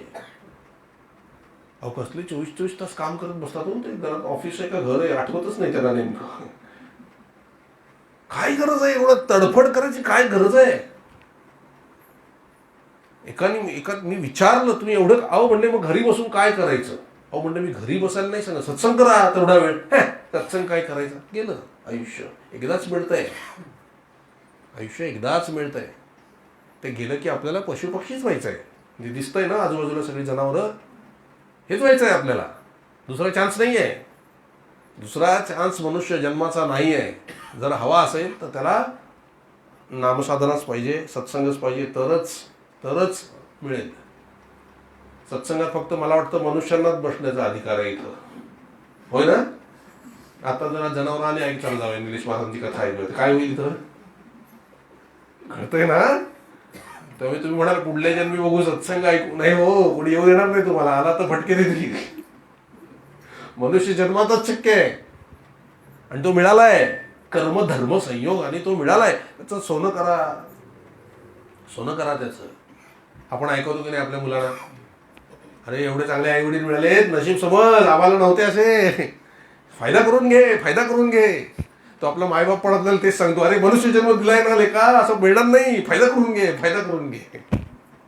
आम्ही करतो का ते आपलं? आपण बघा, सारखं सत्संग, सारखं ऐकायला पाहिजे, ऐकायला पाहिजे, ऐकायला पाहिजे, भगवंताच्या कथा गायला पाहिजे. या काही गरज नाही एवढं अवडंबर. मला असं म्हणायचंय की तुमचं पोट भरतंय ना, थोडी तरी श्रद्धा तुम्ही भगवंतावर ठेवा की भगवंत माझं चालवतोय, मी नाही चालवतोय, माझं भगवंत चालवतोय.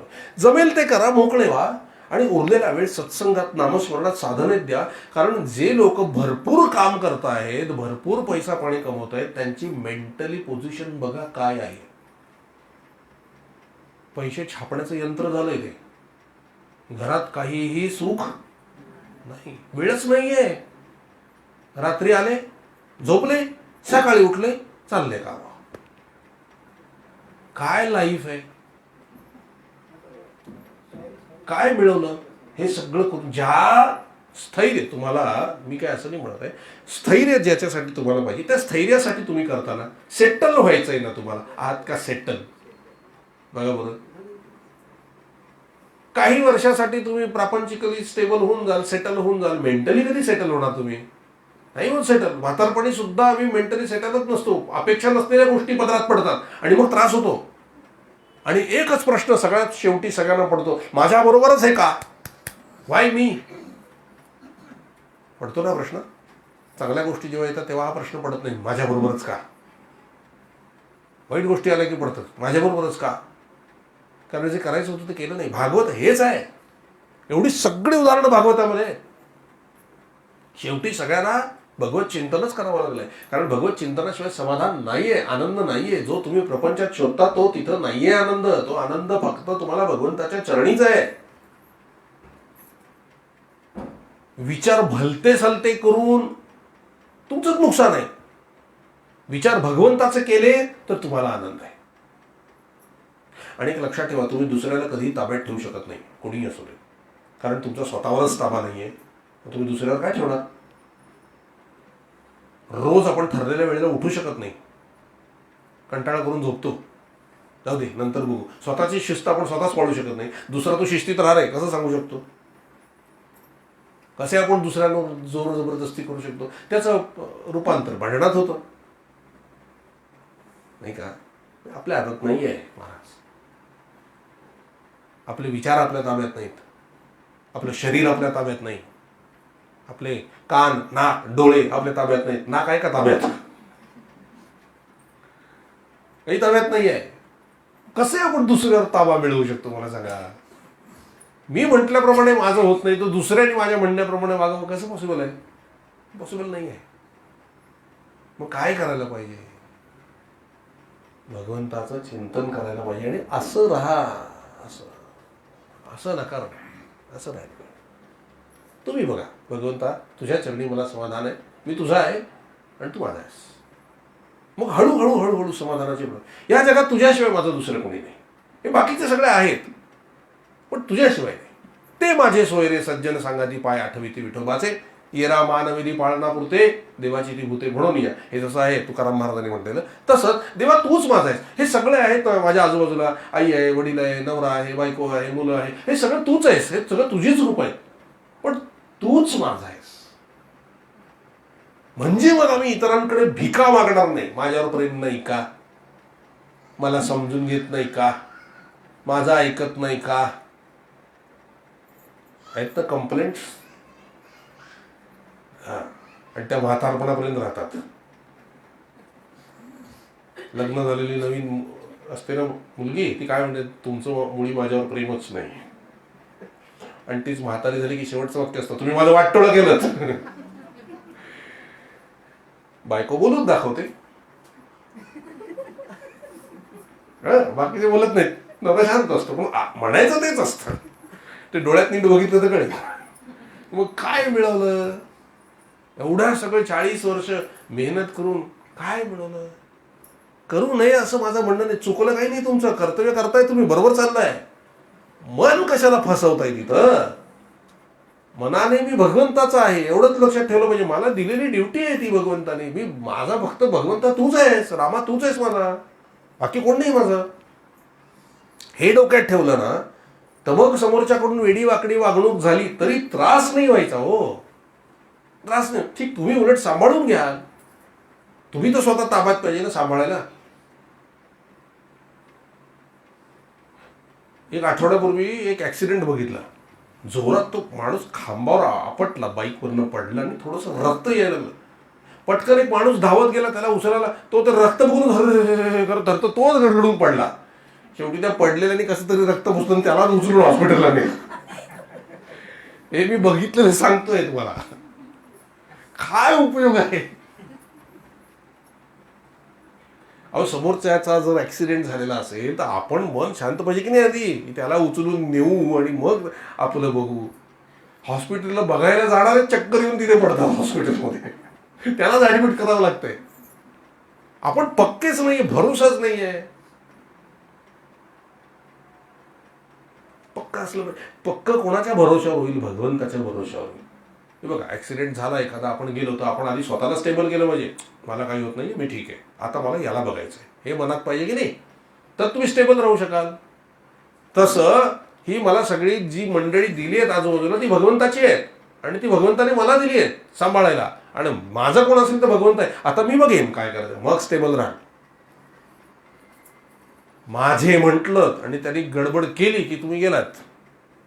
म्हणून माझे नाही, माझा फक्त भगवंत. हे पक्क ठसवून घ्या, माझा तोच आहे आणि ही त्याने दिलेली आहे तुम्हाला. भगवंतच निरनिराळ्या रूपाने नटून माझ्याकडे आलेला आहे, निरनिराळ्या लीला करण्याकरता. पण माझा मात्र भगवंतच आहे, हे पक्क लक्षात ठेवलं. हे कशातून कळेल? हे सत्संगमधून कळतं. म्हणून सारखा सत्संग पाहिजे. म्हणून हे जे ऋषीमुनी असत ना, हे पण काहीतरी यज्ञ याग वगैरे करत असत, त्यावेळेला सगळं करत असत, उपाय करत असत, पण सत्संग जास्त करत असत. त्यांचं पण चाललेलंच होतं ना महाराज. आपलं पण चालतं.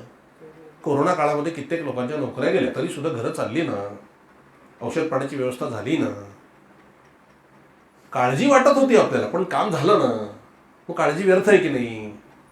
मग आता त्यातून अनुभवातून आपण बाहेर आल्यानंतर आपण आता काय शिकून बाहेर आलो? करता राम आहे हे शिकून बाहेर आलो का परत आपल्या त्याच मागे दिवसभर नोकऱ्या करा, सत्संग सोडून द्या आणि जीवन असंच जगा? काय अर्थ? मग शिकलाच काय? हा काळ आपला ट्रेनिंग पिरियड होता भगवंताने दिलेला, विदाऊट एनी नोटीस. फार गप्पा मारत होतो ना आम्ही, परमार्थी होत, परमार्थ दाखवा आता. परीक्षा काळ होता आणि परीक्षा काळात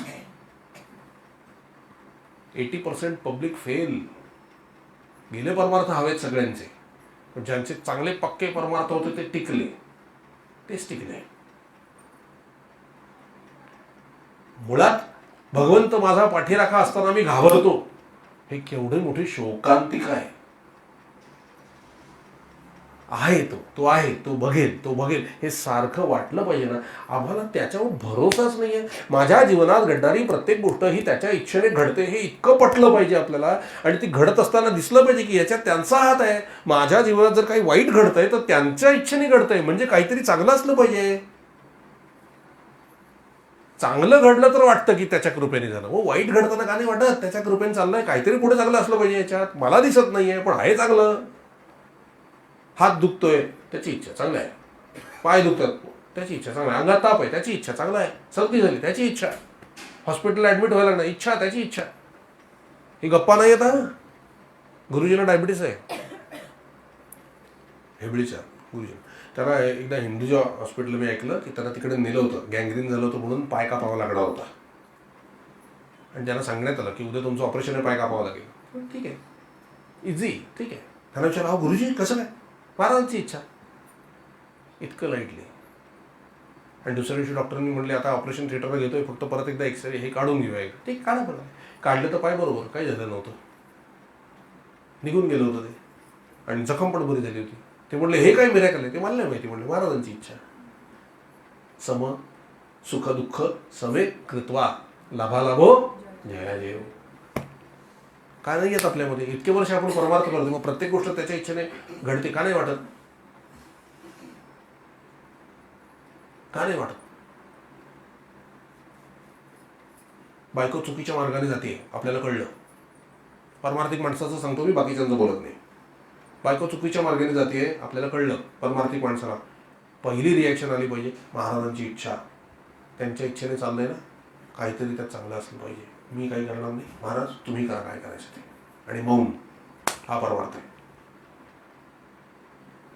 नवरा कळलं गडबड दिशेने चाललेला आहे, विचित्र दिशेने चाललाय, वाईट दिशेने चाललाय, पहिली रिॲक्शन महाराज हे चाललंय माझ्या जीवनामध्ये, प्रत्येक प्रसंगात तुमचा हात आहे, आणि ज्या अर्थी ही घटना माझ्याबरोबर घडते ही तुम्ही घडवताय, बरोबर असलं पाहिजे, तुम्ही करताय तेच बरोबर आहे, काहीतरी माझं चांगलं याच्यात असलं पाहिजे. आता मी काही करणार नाही महाराज, तुम्ही बघून घ्या.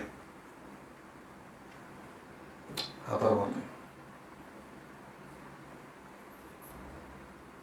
सोबाय परमार्थ. मन मारावं लागतं, मन मारावं लागतं महाराज, हा खरा परमार्थ आहे. गोडगोड गोडगोड गप्पा म्हणजे परमार्थ नाही, हे आचरणात आलं पाहिजे, आचरणात.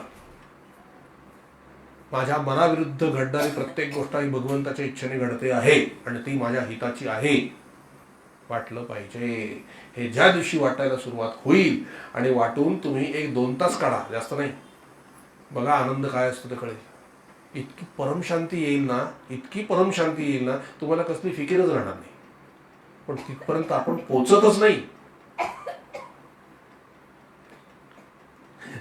एक अनपार्लमेंटरी शब्द वापरतो, वाक्य, डर के आगे जीत है. ही भीतीच आहे ना, काय होईल, मोकळा सोडला तर काय वाटेल ते वागतील, लोक डोक्यावर बसतील, बसू दे ना.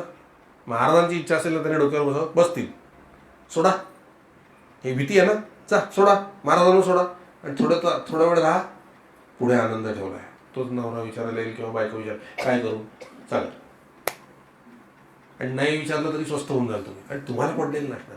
महाराज बघतील, माझ्या हिताचंच महाराज करतील. भाऊसाहेब केतकर यांची बायको लास्ट स्टेजला होती, तिथे महाराजांनी घरीच ठेवलं होतं त्याला, आणि भाऊसाहेबांना महाराजांनी विचारलं, भाऊसाहेब ऐका बरं, हे आचरणीय आहे. भाऊसाहेब कठीण दिसतंय म्हणाले, आता काय करावं. काय करावं म्हणजे महाराज जिवंत ठेवू शकले असते, म्हणूनच विचारलं काय करावं. भाऊसाहेबांचं प्रेम होतं म्हणून महाराजांनी विचारलं भाऊसाहेब काय करावं.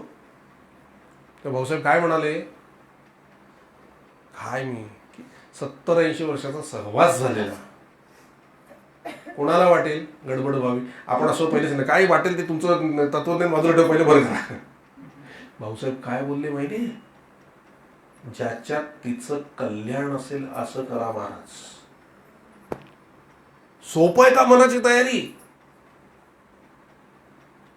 तेव्हा महाराज काय म्हणले, बरं राम काय करतो ते पाहू. आणि दुसऱ्या दिवशी त्या गेल्या. खूप प्रेम होतं. आपण काय प्रेम करू, एवढं त्या नवरा बायकोचं एकमेकांवर प्रेम होतं.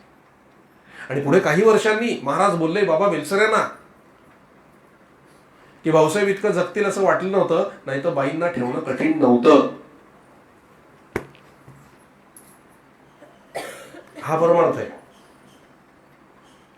आम्ही मागतो देवाकडे, हे असंच करा आणि ते तसंच करा, करंटा कोणी नाही मग तुमच्यासारखा असं असेल तर. हा परमार्थ नाही आहे. मला असं वाटतं असं व्हावं, पण तुमची इच्छा असेल तसंच करा महाराज, हा परमार्थ आहे. आणि त्याचा स्वीकार करणं हा परमार्थ आहे. सुख हा प्रसाद आहे, दुःख हा महाप्रसाद आहे. महाप्रसाद कोणाला घ्यायची ताकद असेल तर घ्या. म्हणूनच कुंतीने मागताना काय म्हणतात, मला प्रचंड दुःख दे, कारण तुझ्या स्मरणापुढे त्या दुःखाची पण किंमत नाहीये. आनंदात राहतो माणूस. आपल्याला असं वाटतं कुंतीने काय मागितलं, नाही एकदा स्मरण करून बघा भगवंताचं, 10 मिनिटं फक्त स्मरण करा, एवढा आनंद आहे ना, बाकी कुठे दुःख जाणवत नाहीत महाराज. म्हणून अखंड दुःख मागितलीत. सोपं आहे का. त्यांची इच्छा, त्यांची इच्छा, त्यांची इच्छा, ते करतील ते, ते करतील ते, ते करतील ते, हे भागवत आहे. देव प्रसन्न झाला ना प्रल्हादावर, मागू शकत होता माझ्या वडिलांना मारू नको, सद्बुद्धी दे, मध्ये पडले नाही. काय करायचं ते कर, त्यांच्या हिताचं कर. आणि त्याला माहित होतं भगवंताच्या हातून मृत्यू म्हणजे मुक्ती. आपल्याला प्रसन्न व्हायचाच अवकाश आहे, लिस्टच तयार असते, म्हणून तो येत नाही, वानगडीतच पडत नाही. काय परमार्थ आहे. आपण एवढे वर्ष परमार्थ करतोय ना, काय परमार्थ आहे. भजन म्हणणं परमार्थ नाही, क्षमा करा मला जरा. भजन म्हणणं परमार्थ नाहीये, प्रवचन करणं परमार्थ नाहीये, कीर्तन करणं परमार्थ नाहीये, सत्संग करून ऐकत बसणे नुसतं परमार्थ नाहीये. सद्गुरूच्या इच्छेत आपली इच्छा मिसळणं म्हणजे परमार्थ आहे. तुमच्या मनाप्रमाणे होऊ देत नाही तर नको होते, हा खरा परमार्थ आहे. हे तुम्हाला कोणी सांगणार नाही, पण मला कोणाची परवा नाही म्हणून मी सांगतो. जे आहे ते आहे. मोजके असले तरी चालतील, पण तयारीचे पाहिजेत. ही तयारी असेल तर परमार्थामध्ये उतरा, नाही तर तुमचा प्रपंच चालू द्या, तो प्रपंचच असतो. मग हळूहळू क्रममुक्ती त्याला म्हणतात, क्रममुक्ती. त्याला धाडकन यायचं आहे ना, सुरुवात करा. स्वतःला मिटवणे म्हणजे परमार्थ आहे. भगवंताच्या पुढे तुमचं अस्तित्व जागा राहू शकत नाही. जर जागा राहिला तर संपला विषय. भगवंताच्या पुढे ना प्रपंच आहे, ना पैसा आहे, ना काय, काही नाही आहे. भगवंत एक आहे, भगवंत. त्याची इच्छा असेल तर उत्तम चालेल, नसेल तर नाही चालणार, तो पाहिजे बस. आणि आतापर्यंत असं उदाहरण आहे, इतिहास आहे, की जो त्यांचं अखंड स्मरण ठेवतो त्याचे प्रपंच उत्तमच झालेत, आपल्यापेक्षा चांगले झालेले आहेत. पण ते चांगले व्हावेत म्हणून त्याचं स्मरण करू नका. त्याच्या स्मरणासाठी त्याचं स्मरण करा, नामासाठी नाम घ्या, म्हणजे प्रपंच सुखाचे. श्रवण केली याचे फळ, क्रिया पालटेची तात्काळ. बेसिक क्लिअर करा. बेसिक परमार्थ का करायचा, आनंदासाठी. आणि आनंद कुठे आहे, हवे नको पण संपल्यावर आनंद आहे. अमका हवं आणि अमकं नको म्हटल्यात आनंद नाही. तू माझा आहेस म्हणण्यात आनंद, मी तुझा आहे हे म्हणण्यात आनंद आहे.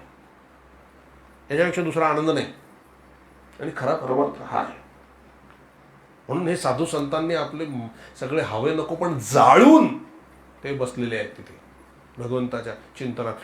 99% साधूंची लग्न झालेली आहेत आपल्याकडे. सगळे प्रापंचिक आहेत, सगळे प्रापंचिक आहेत. वसिष्ठांपासून विश्वामित्रांपासून कितीतरी सगळे प्रापंचिक आहेत. पण त्यांचा प्रपंच त्यांचा परमार्थ झाला, कारण त्यांनी प्रपंचातल्या वस्तूच मागितल्या नाही. भगवंताचं ध्यान, चिंतन, मनन, नामस्मरण. आणि किती उत्तम प्रपंच झाले. राजा दशरथासारखा राजा दशरथ सुद्धा विश्वामित्र आले की आपलं मुकुट काढून त्यांच्या चरणावर ठेवत असे, त्यांचं चरणतीर्थ घेत असे. वसिष्ठांकडे पायात काही न घालता राम आणि दशरथ स्वतः जात असत. काय प्रपंच असेल. महाराज असे प्रपंच करायचे असतील तर, आणि ते त्यांच्या स्मरणाशिवाय नाही होणार. प्रपंच केले गोपिकांनी, प्रपंच केला उद्धवानी, प्रपंच केला अर्जुनानी, प्रपंच केला पांडवांनी, प्रपंच केला भीष्माचार्यांनी. भगवंताचं स्मरण ठेवून प्रपंच केला हनुमंतानी. आजही तो प्रपंच आपले सगळ्यांचे प्रपंच मारुती रायाच करतोय. आज प्रपंच केला लक्ष्मणाने, प्रपंच केला शत्रुघ्नाने, प्रपंच केला भरताने एवढा प्रपंच केला महाराज. सगळे प्रपंचच परमार्थ झाले, कारण राम सांगेल तेच, बाकी मला माहित नाही. राज्यावर का बसला? इच्छा नव्हती, मनात फिरायची इच्छा होती. राम म्हणलं राज्यावर बस, म्हणून राज्यावर बसला. हा परमार्थ आहे. लक्ष्मणाला राम घरात ठेवत होता, नाही मी तुझ्याशिवाय राहणार नाही, बस चल, गेला. कुठल्याही परिस्थितीत भगवंताच्या संगतीत राहणे आणि भगवंताला चिटकून राहणे नामे परमार्थ आहे. काम इतकंही करू नका की भगवंत लांब जाईल, आणि काम इतकंही सोडू नका की भगवंत लांब जाईल. श्रवण इतकंही करू नका की श्रवणाच्या पुढे भगवंताचा विसर पडेल, आणि श्रवण अजिबात इतकंही सोडू नका की भगवंताचं विस्मरण होईल. कळतंय का बघा मी काय म्हणतोय? कीर्तनं इतकी करू नका की मी मोठा कीर्तनकार म्हणून भगवंत लांब जाईल, आणि कीर्तन भक्ती अजिबात सोडू पण नका की जेणेकरून भगवंताच्या कथाच गाता येणार नाहीत आणि भगवंताच्या जवळ राहता येणार नाही. लक्षात येत आहे ना मी काय म्हणतो? प्रपंच इतका करा की तुमच्या प्रपंचात भगवंत राहील, आणि इतकाही करू नका की भगवंताचं विस्मरण होईल. न भोगावे ना त्यागावे, मध्यभागी विभागावे. आणि मध्यभाग म्हणजे काय? मध्य भगवान आहे, त्याला सेंटरला ठेवून अवतीभोवती फिरा. लक्षात आलं? भगवंत मुख्य आहे, केंद्र. सेंटर म्हणजे काय? केंद्र. भगवंता आपल्या जीवनातलं केंद्र ठेवून उपासना करा, त्याला उपासना केंद्र म्हणतात. केंद्र राहायला पाहिजे भगवंत. आता भगवंत केंद्र आहे, मग तुम्ही प्रपंच करा, अमक करा, तमक करा, कितीही वर्तुळ काढा, त्या केंद्रापासून निघालेली त्रिज्या सारखीच येणार आहे. समत्वम योग उच्चते, सारखंच येईल सगळीकडे, कुठेही फरक पडणार नाही, कुठे कमी जास्त होणार नाही आहे, कारण सेंटर भगवान आहे. सेंटरच नसेल ना तर कमी जास्त होतं प्रपंचात सुद्धा, पण सेंटर परफेक्ट असेल ना तर प्रपंच परफेक्टच होत जाईल. तो तुम्ही नाही केलात तरी तो परफेक्ट होत जाईल, कारण सेंटर भगवान आहे, केंद्र भगवान आहे, केंद्र भगवंत आहे. म्हणून आपल्या जीवनाचं केंद्र, मुख्य उद्देश भगवंताचं, भगवान नसलं पाहिजे, भगवान असलं पाहिजे. सारखं त्याचं चिंतन, सारखं. अहो काय प्रपंचाचं चिंतन करावं लागतं का? ते होतच आहे. आज दुपारी काय करायचं जेवायला, संध्याकाळी काय करायचं, उद्या सकाळी काय करणार, परवा संध्याकाळी काय करणार, 8व्या दिवशी काय करायचं, 7व्या दिवशी काय करायचं, 6व्या दिवशी काय करायचं, पुढल्या महिन्यात आमचं सण येतोय काय करायचं. अरे आहात का तुम्ही पुढल्या महिन्यात? माहिती आहे का? ते असणार आहात, काळजी करू नका, आता घाबरतील सगळे. कुठच्या बेसवर जगताय? असा कुठचा बेस धरलाय तुम्ही जगताय? अगदी की किती ब्लाइंडली जगतोय आपण. आजचं बोला, फक्त आत्ताचं बोला. Live in the present. मोठे मोठे संत सांगत आलेले आहेत, live in the present. Present मध्ये राहा, तरच आनंद मिळेल. उद्याचं काय महाराज बघून घेतील, आत्ता काय तेवढं करा. तुम्हाला मी खरं सांगतो, तुम्ही ही प्रॅक्टिस करून बघा. अर्धा तास गेला तो क्षण पास्ट आहे, आणि येणारा भविष्य. आत्ताच्या क्षण एवढा पकडा तुम्ही. आत्ताचा क्षण पकडून बसलात, 1-2 सेकंद जरी पकडून बसलात ना, तरी तिथे दुःख नाहीये. हा क्षण तुम्ही किती वाढवा प्रेझेंटचा, तिथे दुःख नाहीये, दुःखाचं अस्तित्वच नाही. आणि असं सतत प्रेझेंटमध्ये राहणं म्हणजे नामस्मरण आहे.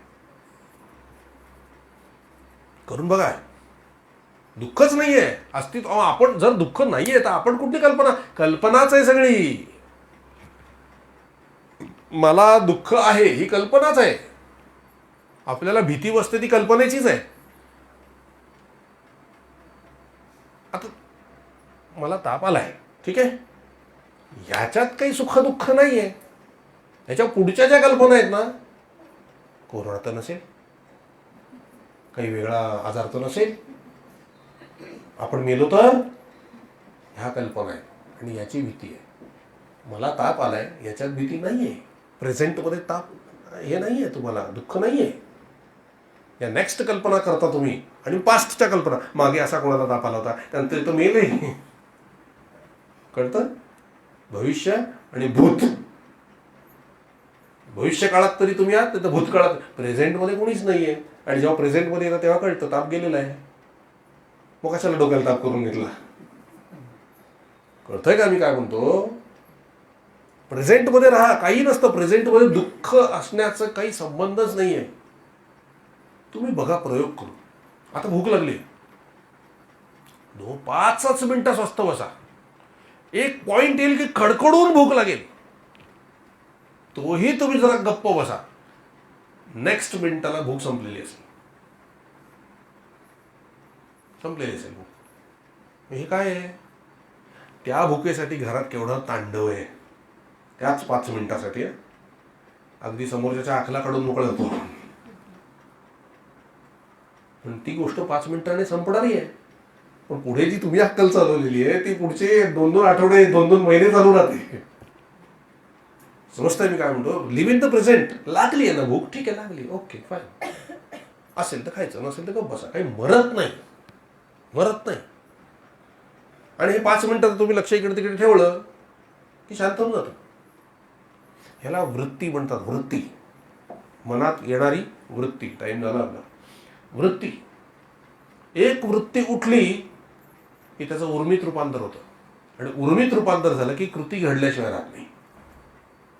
राग, आधी रागाचा विचार येतो. तुम्ही जर नीट अभ्यास केलात, समोर एखादी व्यक्ती आली, ही मला काल असं बोलली होती, एवढाच विचार मनात येतो. हां, तिथून त्या विचाराला फाटा फोडा तुम्ही.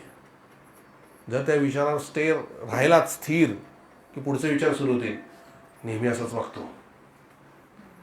किती समजवण्याचा प्रयत्न केला तर कधी अक्कल येणार आहे कोणास ठाऊक. हळूहळू हळूहळू हळूहळू असं तो फुगा फुगत फुगत फुगत ती वृत्ती उर्मित येते. आता चुळबुळ सुरू, कधी बोलतो, कधी बोलू, कधी बोलू. त्यात समोरचा चुकला की दाडकन कृती होऊन जाते. आणि झाल्यानंतर कळतं आत्ता काही घडलं होतं का. क्रम कसा आहे? वृत्ती म्हणजे विचार, मग उर्मी, आणि मग कृती. आपण जी औषधं करतो ना ती कृतीवर करतो. म्हणजे भांडलो, शिव्या दिल्या की मग जाऊन मस्का लावत बसणे, सॉरी म्हणणे, डोकं आपटून घेणे, वाटेल ते की फार काम करत नाही ते. कारण तात्पुरतं संपलं तरी ते लक्षात राहतं, रेकॉर्डला जातं ते चित्तामध्ये. बरोबर आहे की नाही? म्हणजे काम कृतीवर करायला हवंय का उर्मीवर करणं शक्यच नाही, कारण उर्मी ऐकूनच घेत नाही. उर्मी आली की कृती होणार. काम करायचंय वृत्तीवर. विचार आला की तो नाहीसा करायला पाहिजे. तो जर नाहीसा झाला तर पुढच्या गडबड घडणारच नाही. मी हे पाहिलंय. आमचे एक साधक होते, मध्येच ते बसल्या बसल्या असे रागावलेच एकदम, बायकोकडे रागाने बघायला, आणि 5 मिनिटांनी हसले असे शांत. मी म्हटलं काय केलं तुम्ही? मला हळूच म्हणाले, वृत्ती उठली होती, साईबाबांचं स्मरण केलं, थंड झालं म्हणाले. बघा, हे पाहिलेले आहेत मी. जर म्हणाले उर्मित रूपांतर झालं असतं आणि कृती झाली असतं तुम्ही बायकोला जोडलंच असतं म्हणाले.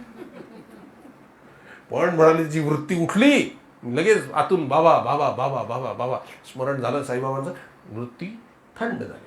त्यामुळे उर्मी नाही झाली. उर्मी नाही तर कृती नाही. आणि बायकोने मस्त प्रेमाने चहा आणून दिला. ते पण अगदी बायको छान छान चहा झालाय, मस्त झालाय, कौतुक चालू झालं त्यांचं. मी म्हटलं बापरे, एवढंसं काम एवढं झालं असतं. क्रम कसा आहे? वृत्ती, उर्मी, कृती. म्हणजे आपल्याला जर काही काम करायचं आहे तर ते वृत्तीवरच करायला पाहिजे. पण गोंधळ इथे आहे ना की वृत्ती आल्यावर कळतच नाही. 99% गोंधळ इथे आहे. वृत्ती उठली की कळतच नाही, आणि त्याला पाहिजे सावधानता. ते कधी कळतं माहिती आहे का? कृती झाल्यावर कळतं. सगळ्या सत्यानाश झाल्यावर समजतं आपल्याला. पकडणार कसं ती वृत्ती? इतकी सूक्ष्म आहे ती. मग सूक्ष्म वृत्ती पकडायला सूक्ष्म अस्त्र पाहिजे, नाही का? आता ते सोनाराकडे बारीक बारीक त्या सोन्याच्या पिना असतात ना, त्या लोखंडाच्या सांडशीने उचला बरं. मी म्हटलं चांगली लोखंडाची जाड वजनाची सांडशी आहे तुमच्याकडे, उचलता आली पाहिजे. येईल का? त्याला ती बारीकच पाहिजे, त्यांच्याकडे असते ती सांडशी, बारीक सांडशी असते ना, नाजूक. तसं वृत्ती महाराज नाजूकच आहे, मग त्याला नाजूकच सांडशी पाहिजे, नाजूकच अस्त्र पाहिजे, सूक्ष्म अस्त्र पाहिजे. ते काही असेल अनुसंधान, भगवंताकडे लक्ष पाहिजे सारखं. भगवंताकडे सारखं लक्ष असलं की वृत्ती उठली की भगवंत सांगतो एक सावधान, वृत्ती उठली आहे. भगवान लगेच सांगतो. आपल्याला करायचं काय, त्याचं स्मरण करायचंय, बरं तू बघून घे बाबा. आता हे सूक्ष्म अनुसंधान राहण्यासाठी आपल्यासारखं जड आणि त्या अनुसंधानासारखं सूक्ष्म असं अस्त्र पाहिजे, तर अनुसंधान राहील. ते काही असेल तर नाम आहे. सारखं जर नाम प्रेमाने तुमचं चालू असेल ना, तर वृत्ती उठली की कळेल. आपण म्हणतो ना, अहो नको ते विचार येतात नाम घेतल्यानंतर, म्हणजे वृत्ती कुठल्या उठतायत ते तुम्हाला कळतंय. लक्षात आलं? म्हणजे नाम घेताना कुठल्या वृत्ती येतात तिकडे नजर असते. फक्त गडबड अशी असते की आम्ही माळ गळ्यात घालतो त्या वृत्तीमध्ये वाहवत जातो बघा, म्हणून सगळी गडबड होते. सावध, भगवंताची आठवण करायची, भगवंता सांभाळ सांभाळ सांभाळ. ते आम्ही एका घरामध्ये लहानपणी जायचो, ते गृहस्थ असे मधून राम राम राम राम राम राम राम राम राम असं करायचे. म्हणलं वा, फार जप छान चाललाय. नंतर मला कळलं बायको एवढी बडबड करायची, शिव्या द्यायची, ते त्यांना ऐकू जाऊ नये, कारण ऐकलं तर धरून मारतील. ते ऐकू जाऊ नये म्हणून ते स्वतःच मोठ्याने राम राम राम राम म्हणाले, म्हणजे ऐकूच नाही ना तुम्ही काय बोलणार. असे उपाय करू नका. सारखं जप चालू पाहिजे, सारखं नाम चालू पाहिजे, सारखं भगवंताचं स्मरण चालू पाहिजे, म्हणजे ती वृत्ती कळेल. आणि मग वृत्तीच्या तोंडी नाम द्यावे असं महाराज म्हणाले. ते आणि ह्यासाठी सत्संग पाहिजे. नामस्मरण वाढण्यासाठी तुम्हाला सत्संग पाहिजे. आणि असा सत्संग जे करतात साधू संत शिरोमणी, त्यांचं संगत आपल्याला केली पाहिजे. म्हणून ते सत्संग का करतात, त्यांच्यासारखं आपण आयुष्य जगलो तर आपलंही आयुष्य आनंदाचं जाईल. आज प्रस्तावना होती थोडीशी, म्हणून आपण भागवताची प्रस्तावना केली. आता नैमिषारण्यामध्ये आलेलेच आहेत शौनक महर्षी. आता पुढे काय घटना घडतात ते उद्याच्या भागामध्ये आपण पाहणार आहोत. आता आपण हनुमान चालिसा म्हणू आणि त्याच्यानंतर आरती घेऊ. ठीक आहे. झालेली सेवा सद्गुरुचरणी समर्पित करतो आणि येथेच काही काल विरमतो. जानकी जीवन स्मरण जय जय राम. विठाला विठाला विठाला विठाला विठाला विठाला विठाला. पुंडलिकावरदे हरी विठ्ठल श्री ज्ञानदेव तुकाराम. पंढरीनाथ महाराज की जय. सद्गुरुनाथ महाराज की जय. जय जय रघुवीर समर्थ. जय सियाराम. कागद वाटा सगळ्यांना. एकदाच हनुमान चालिसा आपण म्हणणार आहोत आणि मग आरती घेणार आहोत.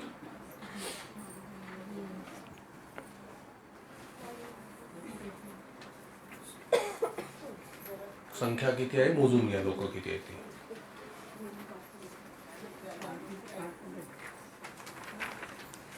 मागेच आरती पण दिलेली आहे, वरती भगवंताची जी आरती आहे ती घ्यायची आहे आपल्याला. आधी आपण हनुमान चालिसा म्हणणार आहोत.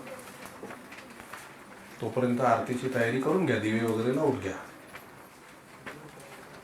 इथले पंखे पाहिजे बंद करा. मिळाली कागद सगळ्यांना म्हणायचं. चला. श्रीराम समर्थ. श्री गुरुचरण सरोज रज निज मन मुकुर सुधारी. बरनौ रघुबर विमल जसु जोदायक फलचारी. बुद्धिहीन तनु जानिके सुमिरो पवन कुमार. बल बुद्धि विद्या देहु मोहि हरहु कलेश विकार. जय हनुमान ज्ञान गुण सागर. जय कपीस तिहु लोक उजागर. राम दूत अतुलित बल धामा. अंजनी पुत्र पवन सुत नामा. महावीर विक्रम बजरंगी. कुमति निवार सुमति के संगी. कंचन वरन विराज सुबेसा. कानन कुंडल कुंचित केसा. हाथ वज्र और ध्वजा विराजे. कांधे मूंज जनेऊ साजे. शंकर सुवन केसरी नंदन. तेज प्रताप महाजगवंदन. विद्यावान गुणी अति चातुर. राम काज करिबे को आतुर. प्रभु चरित्र सुनिबे को रसिया. राम लखन सीता मन बसिया. सूक्ष्म रूप धरि सियहि दिखावा. विकट रूप धरि लंक जरावा. भीम रूप धरि असुर सहारे. रामचंद्र के काज सवारे. लाय सजीवन लखन जियाए. श्री रघुवीर हर्षि उर लाए. रघुपति कीन्ही बहुत बड़ाई. समभाई सहस बदन तुम रोजस गावे, अस कही श्रीपति कंठ लगावे। सनकादिक ब्रह्मादि मुनीसा, नारद सारद सहित ईसा। जम कुबेर दिगपाल जहाते, कवि कोविद कही सके कहाते। तुम उपकार सुग्रीव ही कीन्हा, राम मिलाय राजपद दीन्हा। तुमरो मंत्र विभीषण माना, लंकेश्वर भय सब जग जाना। जुग सहस्त्र जो जन पर भानु, लील्यो ताहि मधुर फल जानु। प्रभु मुद्रिका मेरि मुख माहि, जलधि लांघि गए अचरज नाहि। दुर्गम काज जगत के जेते, सुगम अनुग्रह तुमरे तेते। राम दुआरे तुम रखवारे, होतन आज्ञा बिनु पैसारे। सब सुख लहे तुम्हारी सरना, तुम रक्षक काहू को डरना। आपन तेज समारो आपे, तीनों लोक हांकते कापे। भूत पिशाच निकट नहीं आवे, महावीर जब नाम सुनावे। नासे रोग हरे सब पीरा, जपत निरंतर हनुमत बीरा। संकट ते हनुमान छुड़ावे, मन क्रम वचन ध्यान जो लावे। सब पर राम तपस्वी राजा, तिनके काज सकल तुम साजा। और मनोरथ जो कोई लावे, सोई अमित जीवन फल पावे। चारों जुग परताप तुम्हारा है, पर सिद्ध जगत उजियारा। साधु संत के तुम रखवारे, असुर निकंदन राम दुलारे। अष्ट सिद्धि नवनिधि के दाता, असबर दीन जानकी माता।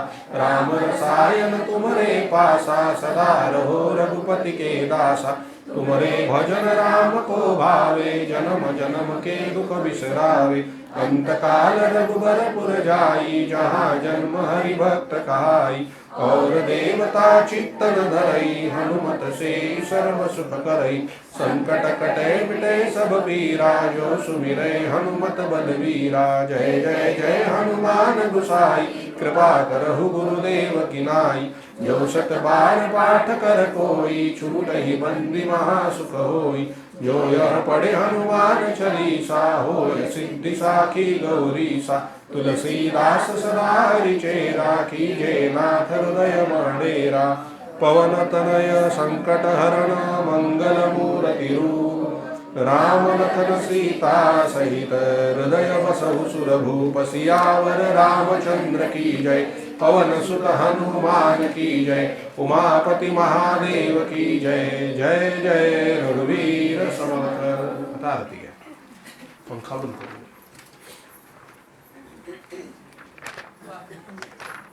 उद्यापासून कथा स्पीड पकडेल ना भैया, जास्तीत जास्त.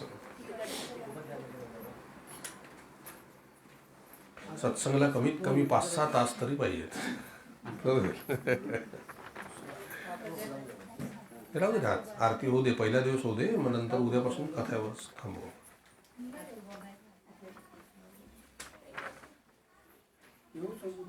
हो या इथे आरती करा अशी.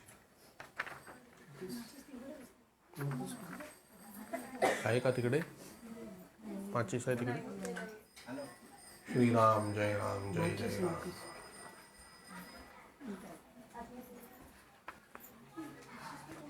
किती संख्या आहेत लोकांची मोजून घ्या. उभं राहून मोजलेच चालेल. म्हणजे ते हनुमान चालीसा किती वेळा झाला ते कळेल आपल्याला. अच्छा ठीक आहे.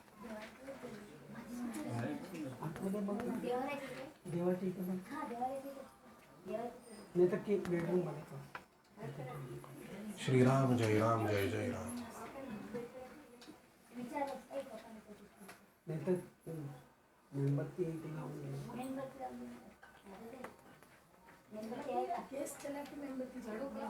माचीस असेल तर बघा, मेणबत्ती वगैरे नको. ताट द्या, ते दिवा लावूनच आणते. आणते चला ठीक आहे.